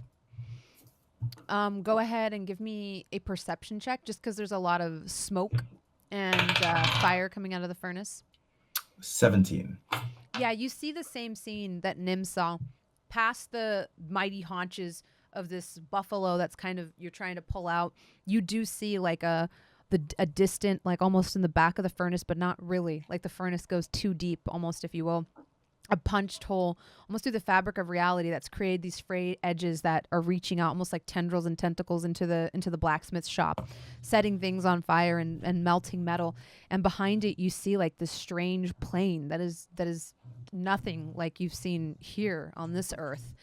And you see like a necrotic river, and you see two creatures. One of them has its claws like in either side of Thara's haunches and is like trying to pull it back.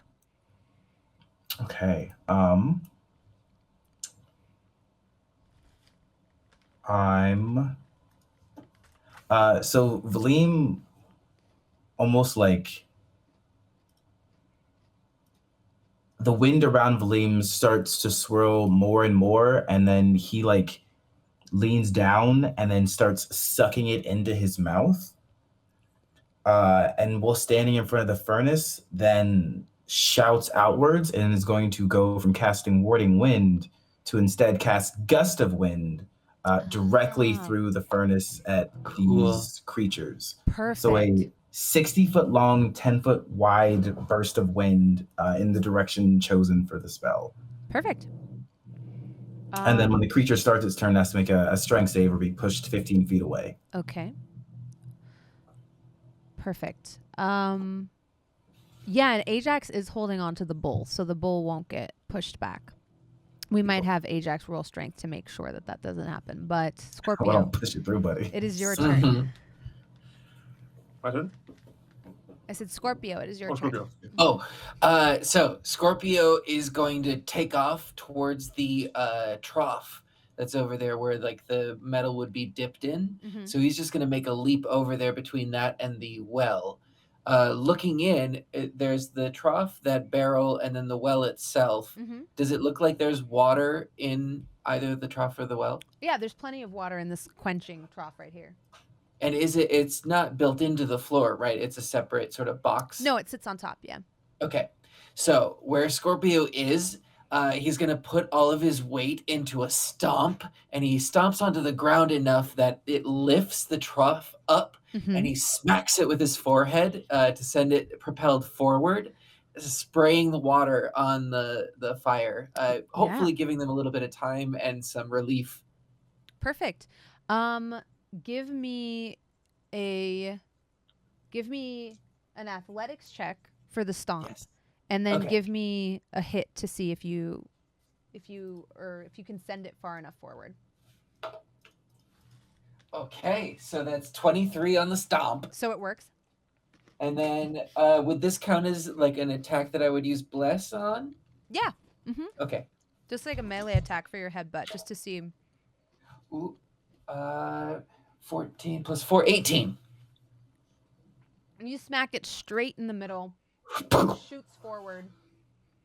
As it does, Ajax will say that you're kind of bent over and it doesn't hit you in the back of the head. I hope so. And instead quenches the fire. As it does, the embers, I should say, in this furnace, as it does, you see the tentacles kind of writhe back almost, these like burning tentacles that are like fragments of this ripped open portal. And Thara's horns cool underneath your hands, Ajax. It feels amazing because they were burning before. And you see like the waxy, beautiful, smooth ivory. And Nim sitting on his shoulders, you see like a cute little brown fur nose kind of appear. And the eyes still look like galaxies, but you actually start to see, instead of a giant, like kind of made of molten steel buffalo, you see a normal buffalo with multiple eyes. Wow. I think Thara had 4 eyes. It's like, 4 eyes kind of stacked on top of each other, kind of going back,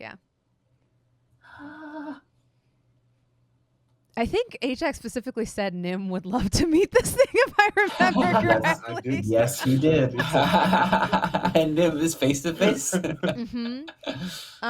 Before it is Ajax's turn again, Sahiba kind of comes to herself, and you would notice, those of you that are standing nearby here, that she is stressed and kind of disappointed in herself, and she starts muttering to herself like, I got the spell wrong somehow, and I've got to, I must have forgotten part of it. And she reaches into like the now smoldering coals, takes a piece of charcoal, like kind of crushes it between her hands, and starts drawing runes upon the floor around the furnace. And she says, I need you to buy me time. Ajax, it's your turn. You want me to roll for holding Thara? Yeah, do you want to continue? Yeah, go ahead and give me another athletics check. Plus the bless? Yeah, Or plus I the guess bless. okay. We could actually, we could say it's a saving throw. Go ahead and give me a strength saving throw. Okay. Saving throw. Nat 20, 26. Yeah. Yeah, now that the horns have cooled, you get this whole buffalo out in one What a one sentence. smooth motion. You see That her was- step down from the furnace. You have to make room to the side, But- and you see like a full. You pull her out like completely. Before I do the pull, I'm gonna like say to her, like, all right, hold on, okay? And then I'll tell Nim, don't look in his eyes. Oh, Don't look in its eyes, please. Nim, do you look in its eyes? Yes, there's like Whoa. 4 eyes right in front of it. Yeah. Like it's a buffalo with Yeah. 4 eyes. Make a wisdom saving throw. with bless? Or does it count for yourself? Lulu's yeah, casting it, it's so with yeah. I didn't do it.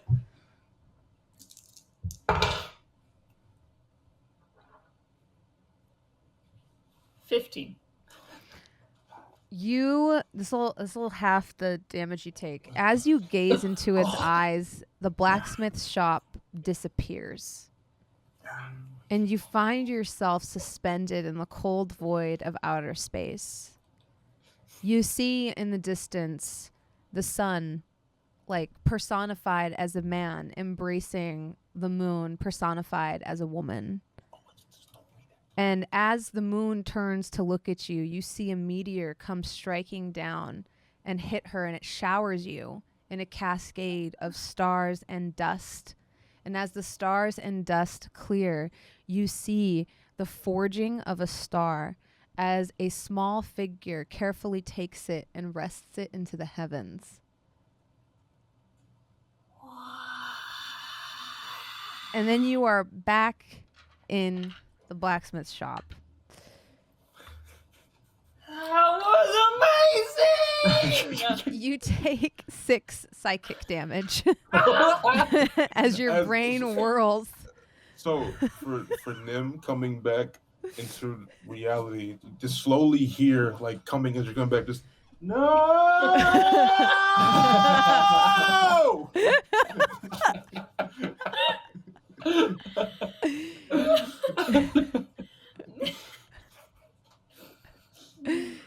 And Ajax, you pull Thara out.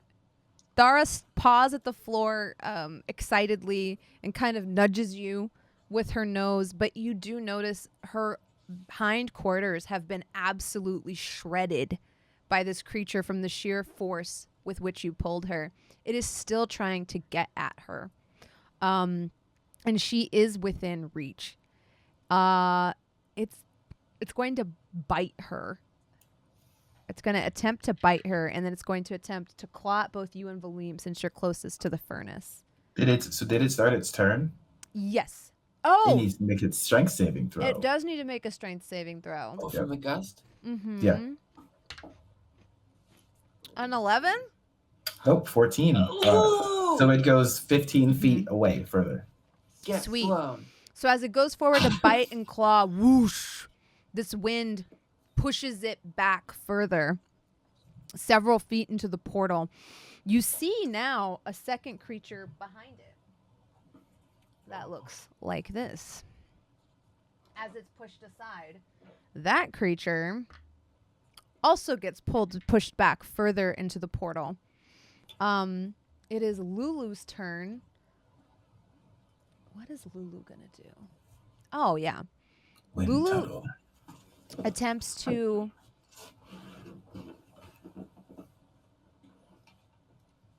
Lulu's gonna cast Mind Silver on the creature that she can see.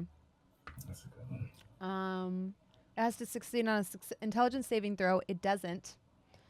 And she damages it, and its saving throws are going to become more difficult. So Valym, you might actually be able to push this thing even further back. Combo.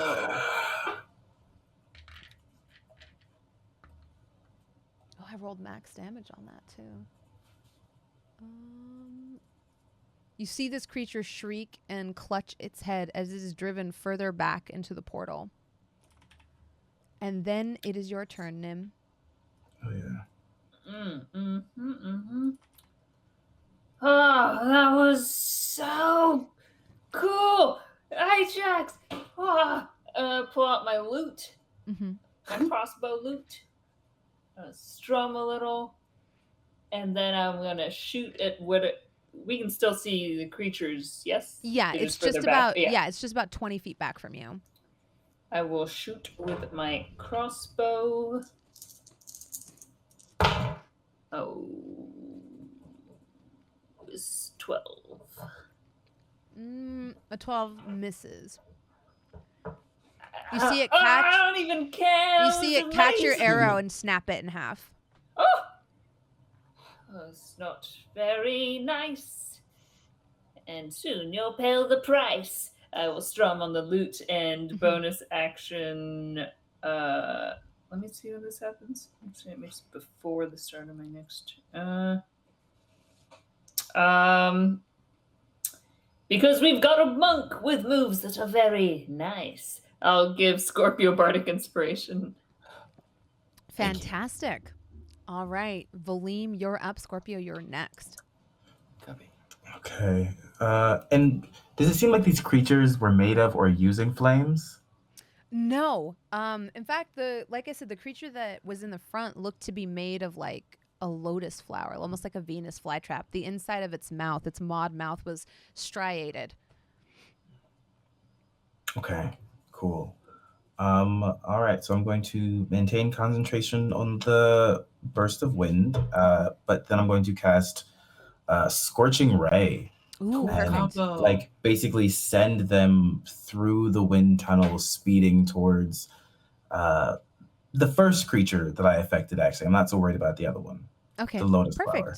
Go ahead and roll. That's a 14 to hit. That one does not hit. You see it kind of almost get deflected against this like slimy-esque armor it has. All right, it was 14, 14, 9, so they will speed past them. And he just maintains concentration on the gust and stays there. Perfect. It is your turn, Scorpio. Actually, hold on. Does Bless work on spell attacks? I would say It would. yes. Yeah, attack roll. So Yeah, the first one would be a 17. That hits. Ooh. And then a 16. That hits. Okay, so the first two will hit at least. The last one would have been 11.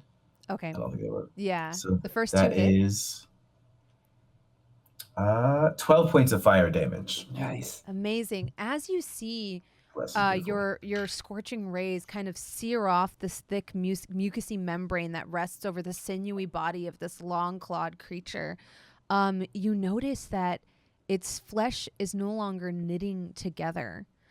Give me a intelligence saving throw. Okay.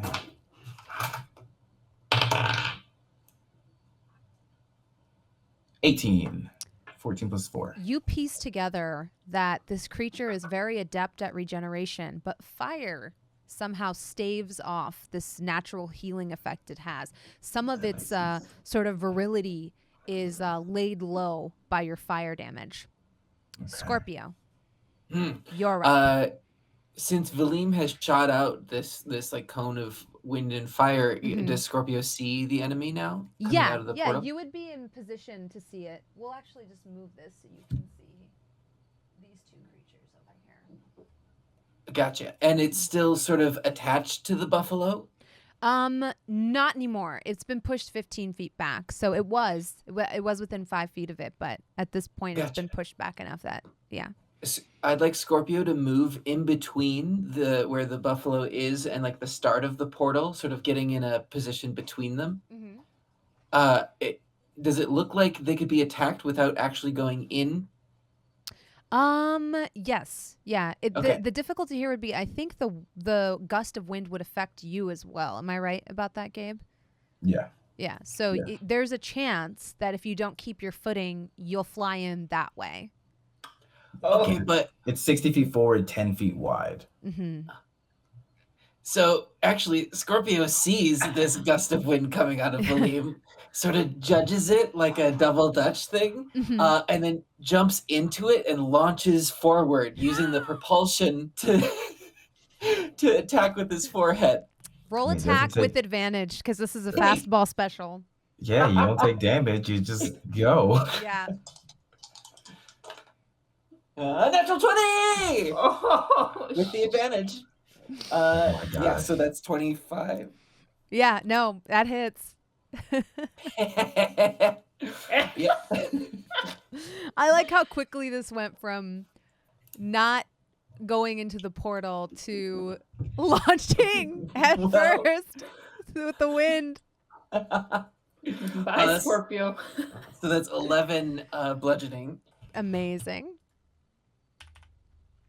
You see the creature reel back as your head cracks against it. Did you like to do anything else? No, that's all. Well, I'd like to use my other remaining movement to get out of the wind tunnel and over. Okay. Actually, as long as you don't start your turn in it, I think you're fine. Okay. So yeah, you managed to come over here back on Valym's left side. I don't know if check. And he just lands and says, "On your left." God damn it. On your left. Really? Yeah. Oh my goodness. All That was right. very anime. You see Sahiba starting to. You see some of the runes that she's crudely scratched into the ground around the furnace begin to smolder and let off a smoke in the same shape of the rune that she's casting as she's going around. Let's get an Arcana check on her. Wow, that's my second one of the night. But she's very slow about it, and you still hear her muttering to herself I can't believe I forgot the proponent of the spell. I can't believe I forgot. And she seems very distressed at this arcane mistake that she has made. So much so that it's disrupting her ability to perform and get this spell right. Ajax. Oh, uh-huh. You know how that goes? Ajax, it is your turn.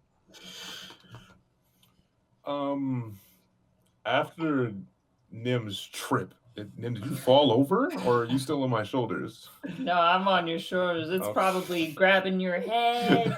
Your face is clenched. Yeah, or maybe my head over upside down in front of your face for a moment. I need you to get down for just 3 seconds, please. We'll talk later, I promise. But please get down. Put me down. Okay, all right. I'm putting him down. Mm-hmm. And okay, so how far are the things that they are fighting from me? 20 feet.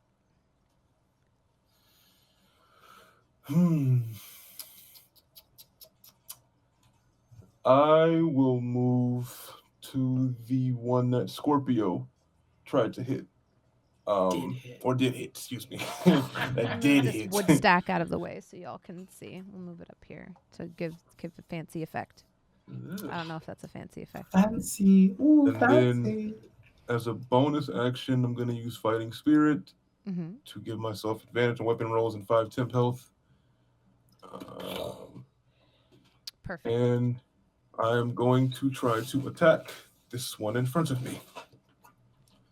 Fantastic. And that is...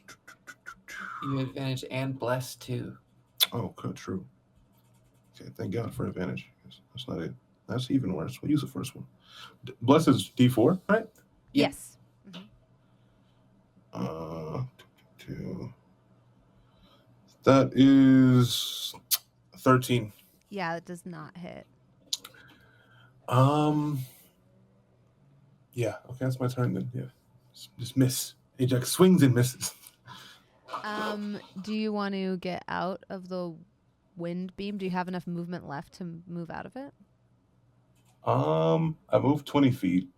What is it? I have 30 feet movement speed. Yeah. So yeah, I'll move back. I'll get out of the wind tunnel. 10 feet backwards. We're taking turns in the wind tunnel. Just Just get in, bow, get out. Fortunately for you, I don't we're think skydiving. I don't think that's enough for you to move out, but it won't really come into play until the beginning of your next turn. Okay, that's fine. Kids are As- playing in that wind tunnel.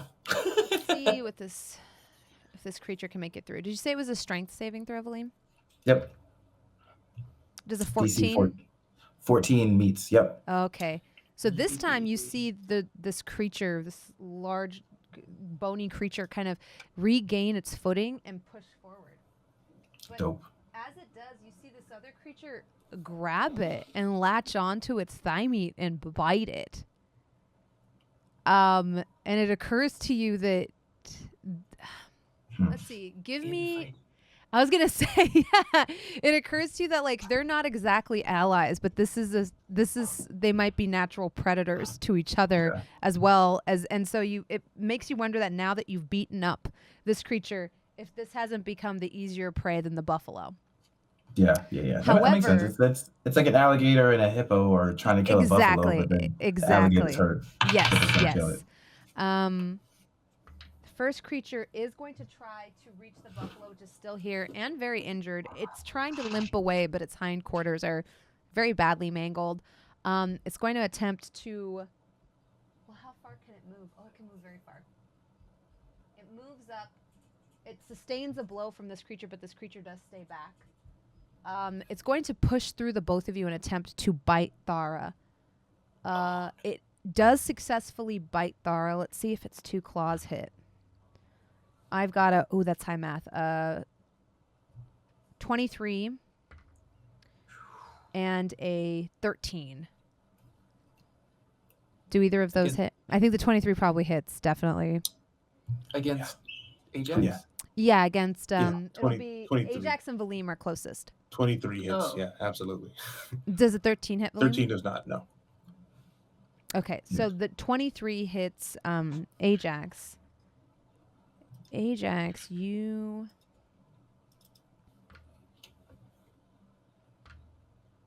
Ajax take... has been healed a lot because he gets hurt a lot. Yeah, you take 10 slashing damage plus... Ooh. Oh, I rolled low on that. 3 necrotic damage as the wound begins to fester and boil and bubble where the claws kind of raked down. That's 13 damage then, right? Yeah. Overall. Yeah. Thara. Ooh. Sorry. I'm impressed by my own damage. You see its like maw, like its giant maw kind of bite into Thara, and as it pulls back, a flesh of this creature, or a chunk of this creature's flesh, like being absorbed into this strange like lotus flower that closes on it now. You see Thara's haunches like begin to sort of ooze a gross pus. It's black. It smells awful. She lets out the saddest moan you've ever heard. It distresses you to your soul. And she's magical. Everyone give me a wisdom saving throw. You do get your bless bonus to Bless this. bonus. Mm-hmm. Ooh, that's very good. 14. Mm-hmm. Wait. 15. Oh, I didn't add anything. 27. 27. 23. 23. 17. 15. 15. Perfect. Did anyone roll under a 14? I don't think they did. I don't think so. Okay. So only Lulu is affected back here. Oh. Lulu becomes frightened.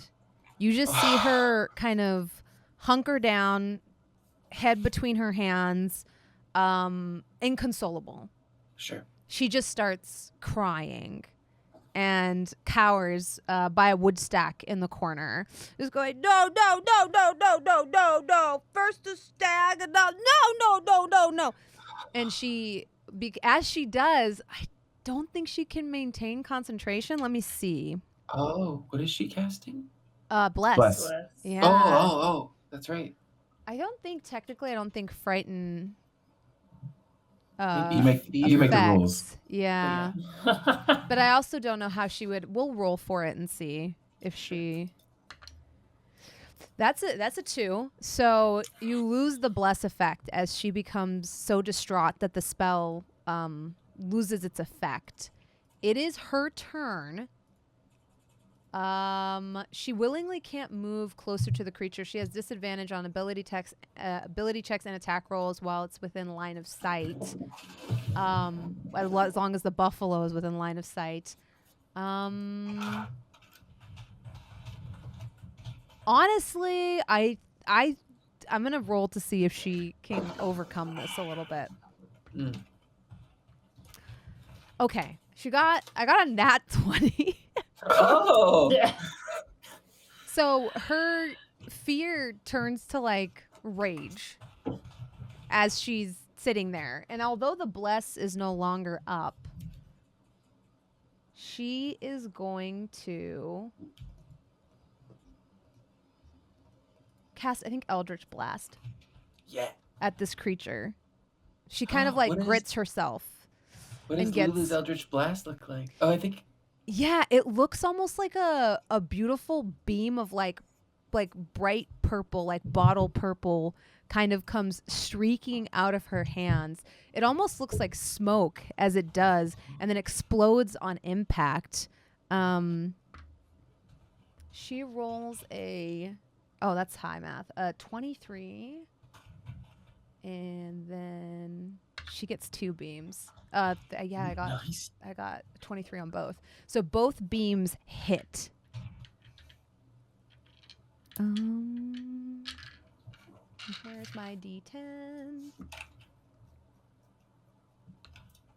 Yeah, both explode in a beam of and it's sort of a burst of purple. Boosh, boosh.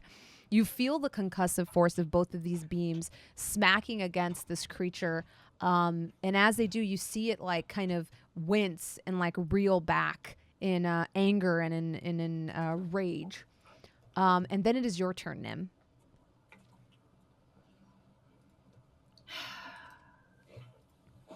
Protect the magic buffalo.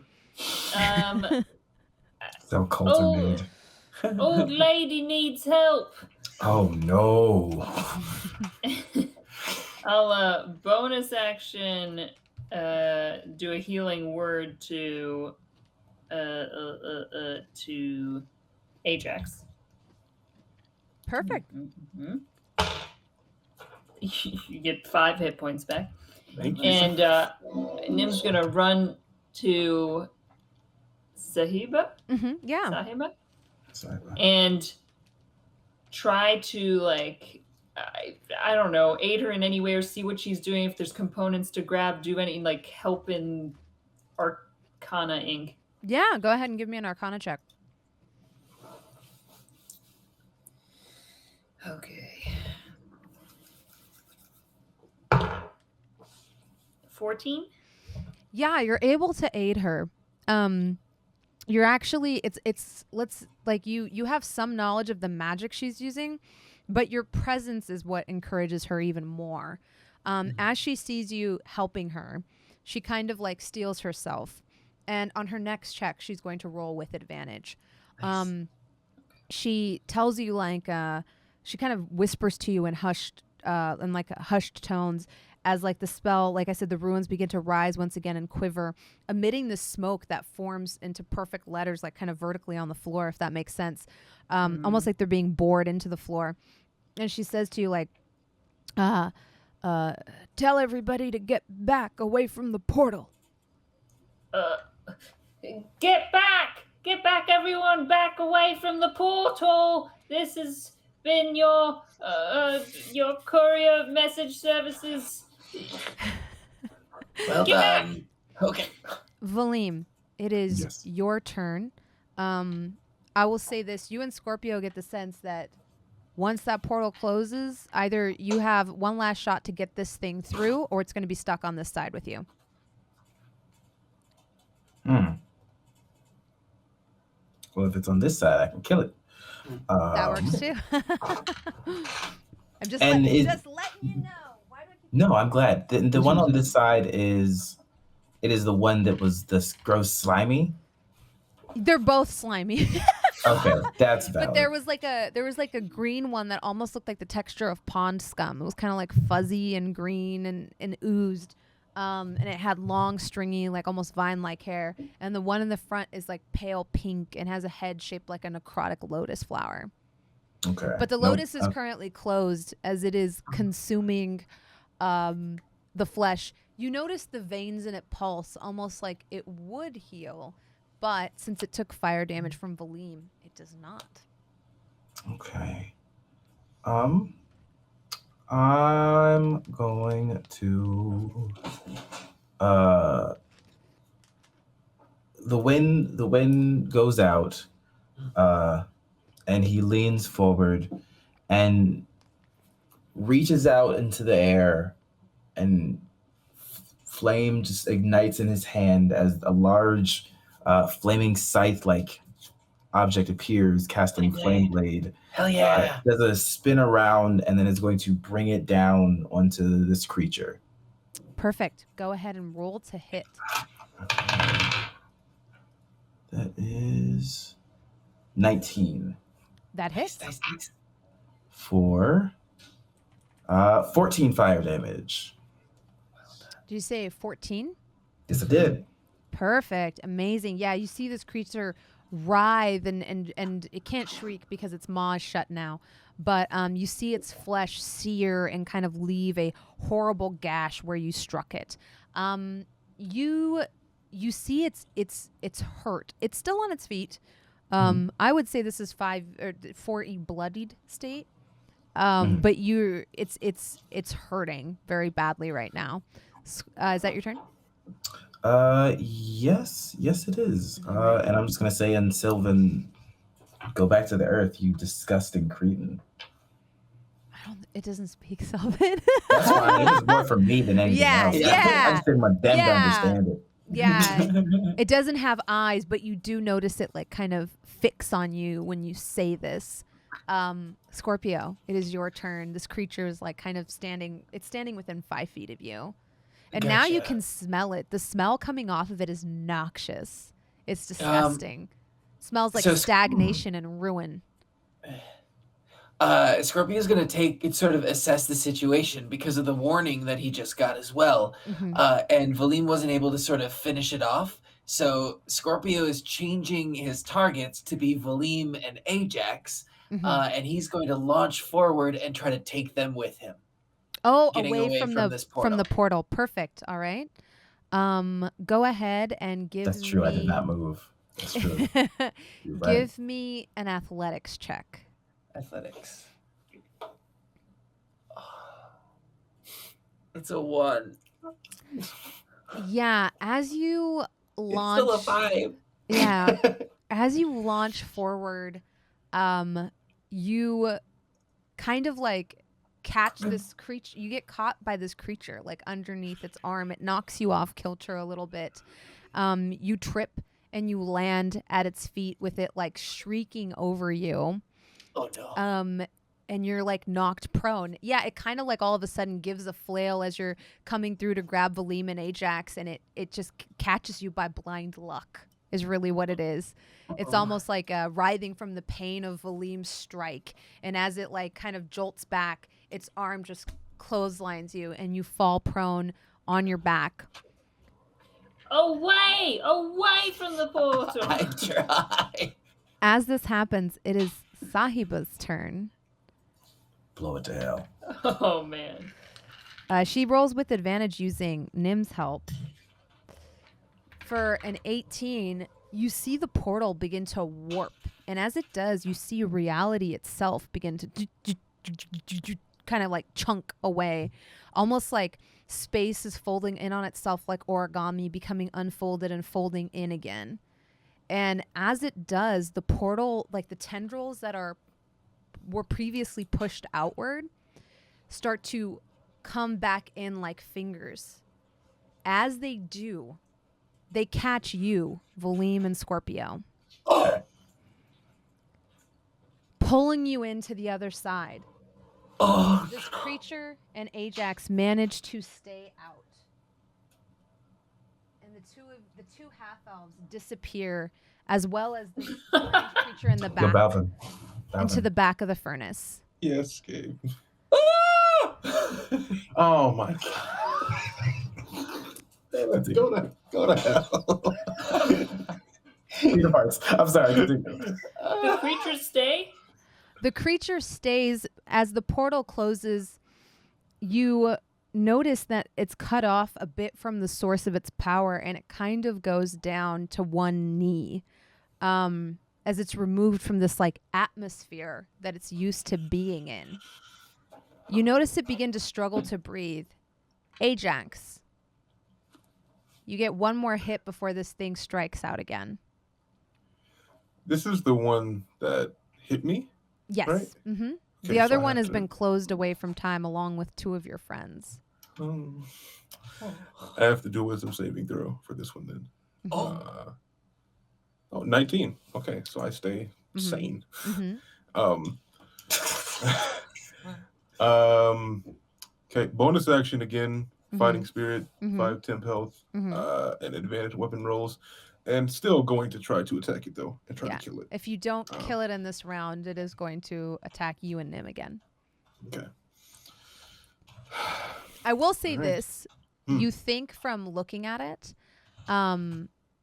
it maybe has 2 rounds before it suffocates. So at this point, you kind of have to hold out. Right. Okay. All right. He gets Belinda out. Mm-hmm. He swings. And wait, what advantage? 23. That hits. And that is 10 damage. Okay. It stands tall still. Oh wait, it has to. Does it get affected by frost at all? Does it matter? That does matter. It has to roll a Constitution. Just a Constitution. Look at you, Balvin. You're a D&D master. You got this. I rolled my 3rd one of the night.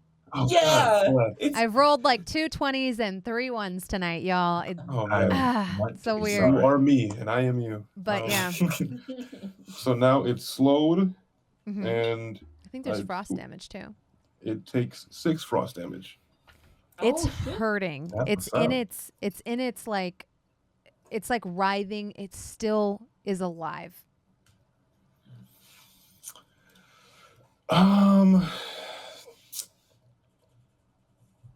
Is that your turn? Can I use action surge right here or no? Yeah. I'm gonna 100%. use action. I'm gonna use action surge Okay. Do it. and try to hit it again. All right. Fighter. Fighters. That good Fight. fighter stuff. Advantage rolls, please don't fail me now. A 15. That just misses. No! Just misses. That's so good. It's a 16. Oh my god. Right? Yeah. No, it's a 16. All right, that is my turn. I'm trying to remember if it was a 15. I We know can a say it's a 16 15. had hit it. I thought that was meeting it. You did a 16? I think it is a 15. Sorry, I like homebrewed this monster, and this is the only thing I left empty on its sheet because I didn't use a proper sheet, and I just copy pasted something in a Roll20 document. I think it is 15. Thank you, Our sponsor. Roll20. Our sponsor. Thank you. guys. Thank you, Roll20. I need to use the proper monster pages. I never do. I just like open a document in Roll20 and paste in a stat block that I come up with.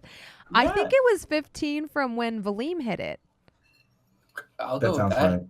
It sounds right. I'm sorry, chat. I'm all over the place. I'm such a chaotic DM. Don't apologize to me. Now know- that the portal's closed, Yeah. now that the portal's closed, it might as well be weaker. You know what? We'll say that's it. true. We'll say it's a 15, but it does have quite a bit of health left. We'll see if Ajax can kill it. All right, go ahead and roll What? damage. She said you can do it. 12 damage. Oh Shut my up. god. She said, "Do it. You won't." Wait, So- I have to do roll a do roll? Constitution save. Yes, yeah. Oh, yeah, for the frost. I swear, I'm not me. I swear to God, I rolled The another one? 2. Oh, my Ah! God. I swear to God, I Oh rolled my a 1, a 2, another 2. My bad rolls are great as a DM, I think.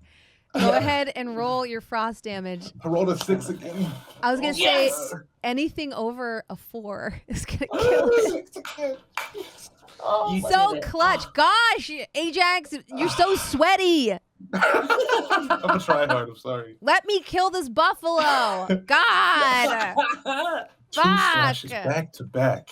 Not in Frost Ajax's circling house. the room. I'm just kidding, Oh, chat. I'm a player at the table as much as I am a DM. I love Oh, this God clutch bless. shit. It's my favorite. You bring your sword up, bring it down, slice this creature directly in half. It falls like a weird Oh. kind of Y-shaped crumple to the ground. As it does, a strange noxious fume comes out and acid pools on the ground below you, black bile swirling with it. And you hear like kind of Dara still belabored moaning, but you notice that this creature has calmed down as you're now in the stillness of the aftermath of what has just happened. It takes Sahiba and Lulu a second to realize, and when Lulu does realize it, her face becomes contorted in a way you've never seen before. She crawls into the now extinguished furnace, pushing her hands up against the stones where the portal once were, and you see her, Ajax, before you just start to sob.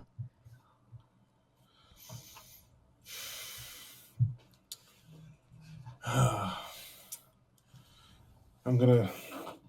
go up to her and When you go up to her, you see her like that. She's like beating her little fists, scuffed and beginning to develop a little bit of bruises and bloodying from punching the wall and be like, no.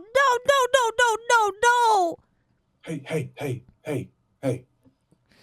No. Those are the. Hey, come on. Hey, look at me. Help me punch the wall. No, Help me what? punch the wall. Look, Lulu. They're gone. She hits you. How much damage? Oh, and she actually does land a smack because, she is Scorpio's disciple. Yeah. She only hits you for 3, but she also has the fury of the small because you're bigger than her. So she hits you a little bit harder than that. And she hits you for 6 damage total. Ow. I'll take that. Yeah, her fist, you actually notice Scorpio's form as her fist connects squarely with the side of your jaw with like a swiftness that you've seen Scorpio exhibit. Okay. They're not gone. You take that back. Hey, no. Take it back. Hey. Those are the 2 strongest guys that I know. Wherever they are, they'll be okay. We'll get them. So the portal took you. Your butt was too fat to fit through it. And that's why it took Valym and Scorpio. Because your big orc butt got in the way. It would have plugged the portal. Lulu. Calm down. What would Scorpio do right now?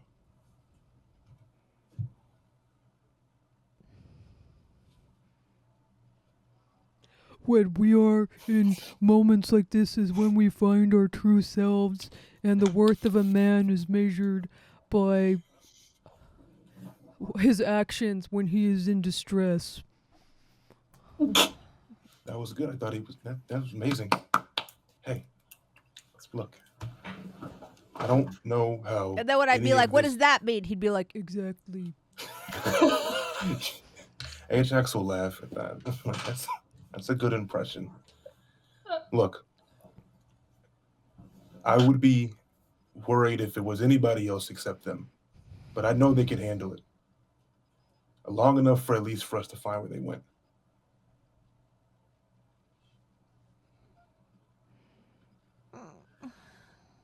I understand.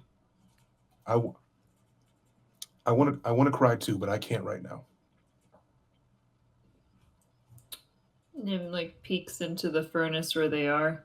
mm-hmm. Are they really gone? You hear an answer behind you from, you see her now, the wizened old woman that is Ajax and Valym's sort of, I guess, patron in some ways. Her face is free of soot now, and she looks at you, Nim, and at Ajax, and with like her face wrought with guilt, and she just says, I messed it up. I messed up the spell, and I left the Ed? portal in and they got in behind me. It's just, I'm not I think I should retire from this. I just keep, Hey, I've been no, alive for so long. And she Simon. looks the oldest she's ever looked to you, Ajax. Mm. I feel like I'm losing my mind. Hey.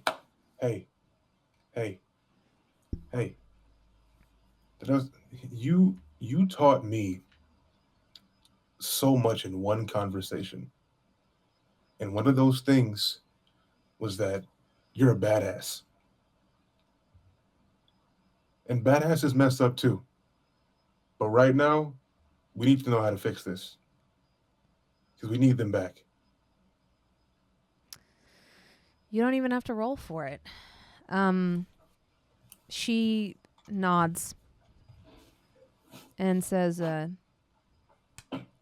You're right. You're right. And she starts like racking her brain a little bit, and she says, I know somebody that can help get us there. In one piece even. And we'll get them back. Who? He's a demon. But interplanar travel is his thing. Farlorn. We'll find him. He wanders around on a barge, and he might be able to get us there. I could maybe open a portal myself, but I just, after messing up like this, I can't risk tearing a rift open that would let those creatures in permanently. Let's go meet your friend. Well, friend is very, it's kind Just of a please loose go term. with it. I can't deal with anything else right now. All right. Let me patch up Thara as best I can, and we'll make our way down the river. He's, and we'll find his barge. I know he wanders around, and he'll help us fix this. He'll help us make this right. I hope so. I just wanted to come over and thank Valym for spreading my word here. I heard the prayers of the blacksmith here, and I just wanted to come and say hello, and I wanted to congratulate you, Ajax, because I felt my legend grow when you won that tournament. And I came to give you a small gift, but now I just feel like a doddering old woman who ruins everything she does and makes me wonder if everyone else was right and if I should have just stayed in retirement.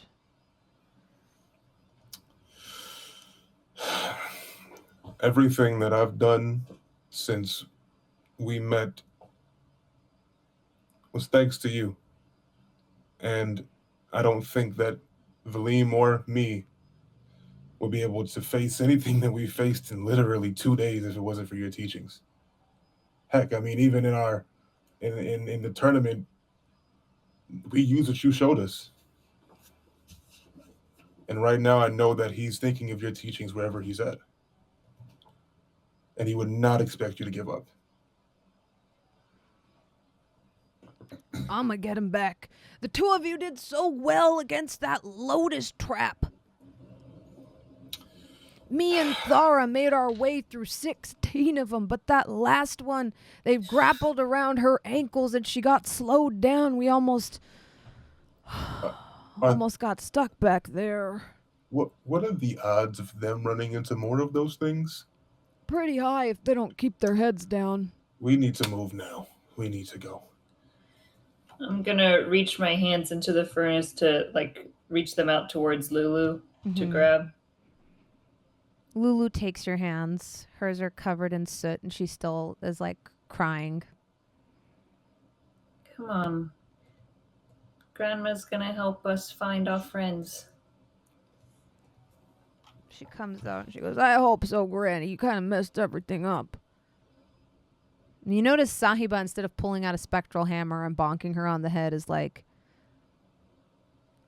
I did.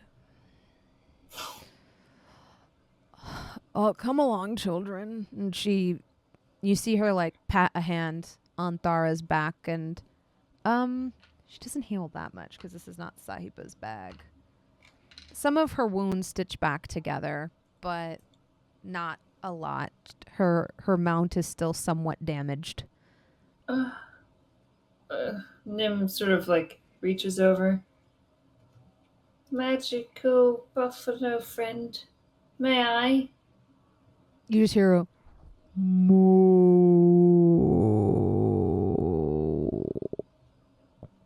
And Nim hugs him and does level 2 cure wounds.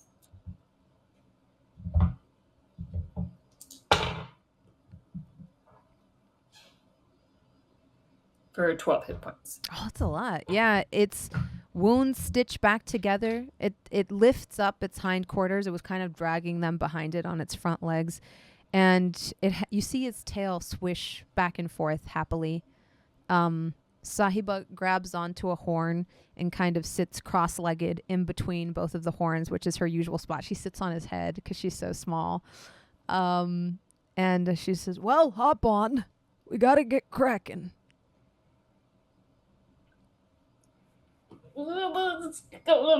Nim's gonna help Lulu up first. mm-hmm. Lulu gets up.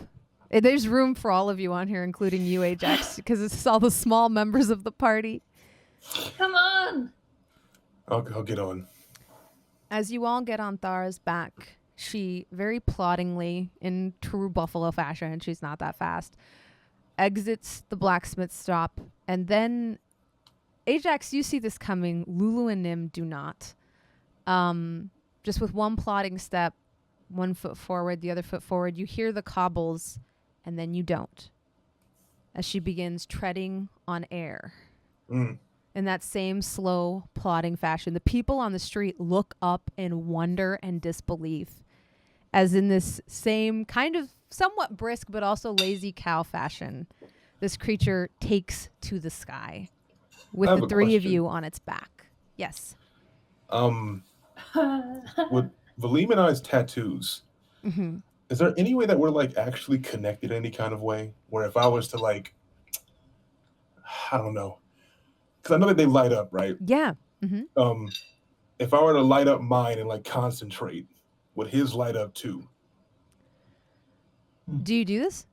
Yes, I attempt to at least. Valym, the world around you is dark. You feel your consciousness and your vision coming in and out. But just as the faint warmness of your tattoo begins to glow, you look up and notice you are in a bog, a wretched bog. The air itself smells like a toxic fume. Scorpio is laying on the ground unconscious near you. And you hear the swishing of water as something begins to pull itself from the river. And that is where we will call it for tonight. Oh my god. And that transition between the tattoo ooh, so good. But also, you guys get like a Ghibli film where you're riding on a flying buffalo and you get Portal to Hell. And Granny. Yes. You know, I hadn't planned on that, but the way, like, because Gabe and Xander are out next week, and so the way this works out is so perfect that I just went with it. I was like, this is so dramatic. Jasmine, you didn't see any messages, right? No. Hilarious. Hilarious, Xander. I literally said to Xander when we were on the other side of the portal, I was like, this is awkward, Xander. This wasn't supposed to be the way that we left. And then then later I'm like, oh my God, it's actually happening. You also didn't get away from the portal, so it kind of makes sense. I realized that afterwards. I was like, oh, it worked out. That's the problem. Oh my goodness. Thank you so much for joining me for this dramatic episode of Shikar. Probably our most dramatic yet. Oh my God, that's a lot. My goodness. Let's do some shout outs. Josephine, take it away. Hi. You can find me at JCVIM on all social everything. And LA by Night season 5 is afoot. It's airing and it's exciting and full of the world of darkness. So check that out on twitch.tv/World of Darkness every Friday at 8 p.m. Fantastic. Yeah. Xander, speaking of LA by Night. Yes, yeah. Well, you can catch me not on the next episode of LA by Night, but this season for sure. Next week, you're going to be here watching this channel live, but catch the VOD over at Hyper RPG, where I'll be playing Queers, funnily enough, which is a new like Super Sentai Magical Girl themed TTRPG that's getting kickstarted. And so we'll be doing a live preview of that on the 14th, which will be right next Tuesday. And then I'll be in Gen Con in Indiana. So keep an eye out on my so will Josephine, I believe. That too. Anyone else? Yeah. And Gabe too. Great. So yeah, keep an eye on my socials at Xanderific with 2 R's and 1 F, and I'll be announcing we're doing signings for LA by Night. And I believe I'll be there for Renegade stuff, and we'll be performing as library bards. Yay. Amazing. Gabe? Hi, I'm Gabe. Gabe James Games across the internet. I don't really know what I'm doing lately. It's all under but NDA. if you check my social media, you'll find out. And eventually, if you keep an eye on it, probably sometime during Demon Eye, there's just going to be a special shout out to the delightful, lovely LordBalvin. Yeah. I want the Kingdom Hearts podcast for the two of you. Oh, okay. So Jasmine, the reference was when we were getting shut on the other side. It was a reference to Riku reaching out from like the other side of the door to the darkness of Kingdom Hearts, and then it basically just shuts. So that's why I was like, "Yo, Balvin, I hate you." Oh. I heard Balvin say it was something to do with Kingdom Hearts. I was like, y'all need to just have a Kingdom Hearts podcast. Yo, already. we spent so much time talking about this the other day, and Jasmine was just like, Yo, I'm supportive of my friend's hobby, so I was like, I'm happy for you. You know, I would listen. I like didn't clown them at all, I don't think. But the names these two men threw out and the things they were saying, I legit Zemnis thought is Ansem, but Ansem is also Riku. At some point, Ansem is also Sora, but Ansem is also Xehanort. And this man said, Balvin said, dance, water, dance. Yes. And I was like, I don't know what's happening. Like dance, water, dance. Dance, water, dance. Dance, water, dance. I don't. So it's like a different language. I'm not exaggerating. On dance, water, dance. I'm There's like, I don't know what you're saying. Taking Kyrie's heart. Like, okay. Yeah, did Scorpio get Norded? Oh yeah, Nort. I remember that too. There's a dude whose name is Nort. There's Xehanort, but Aqua got Norded. But Scorpio. Oh yeah, Zaya. Does that make me King Mickey? Nah, because I was the mouse. Nah. King Mickey, buddy. I thought King Mickey was a bastard. What? I thought he left his friend in hell for 10 years or something. Well, he did, but then he like went and stayed too. He got better. Oh. Like he stayed, but he did leave Minnie on everything: Twitter, Twitch, TikTok, Instagram. LordBalvin. I'm making content everywhere about everything, and I'm very outspoken. I'll just say that. On a lot of things. So, follow me if you enjoy what you see. Yeah. All of these people are magnificent. Definitely follow them on social media. If you enjoyed this game, it rebroadcasts on Sunday mornings at 9 a.m. If you want to rewatch it or you missed any part of it, that is our EU-friendly rebroadcast. Tell your friends. And then it hits YouTube right after that. The full thing is up on YouTube, the full playlist if you want to catch up on it. And yeah, we really benefit from the word of mouth. So thank you, those of you that tweet about us and tell your friends. We appreciate it. Read all the comments and love them. We put our favorite ones in our group chat and we just gush over the funny things y'all say and do. Thank you to our sponsor, Roll20. We have one piece of amazing fan art from Dying City. Wait, did that work? Here we From go. tonight? Yeah. Oh, that's Leaning in the cool. architect. Scorpio. Yay. Oh, I'm in there. I'm You're there. That's what I was like. Oh, You're like, That's so fast. that's I so love cute. That's fire. I'm Emma holding the scones. You're holding the 2 scones. I'm like, oh. Such a good expression. Wow. Yeah, I think that's it. What are you doing, superstar? What about Yeah. Oh, what about you? yeah, I'm Yeah. that bronze girl. We talked about it earlier in the stream. I was on Acquisitions Inc. My first official episode is PAX Unplugged. So you'll see me there for hopefully even Shikar related things. So we'll get Sick. together and chat, but it would be cool to do some Shikar related things at PAX Unplugged as well. This is my passion project. I love it. I love working on this every week, and I love telling stories for these wonderful people with all of you watching. It's magnificent. I can do it too. I can also do it. Okay. Let's all do it and sign off like that. Yeah. But which Well, one? Hey, I can't because I'm snapping, man. Which side? we're No, all do- gonna do we're it all the- gonna do do the it. thing. Do Yeah, the we're all thing. gonna Right do it. here. Yeah. There we go. Bye everyone. Darkness is the heart's true essence.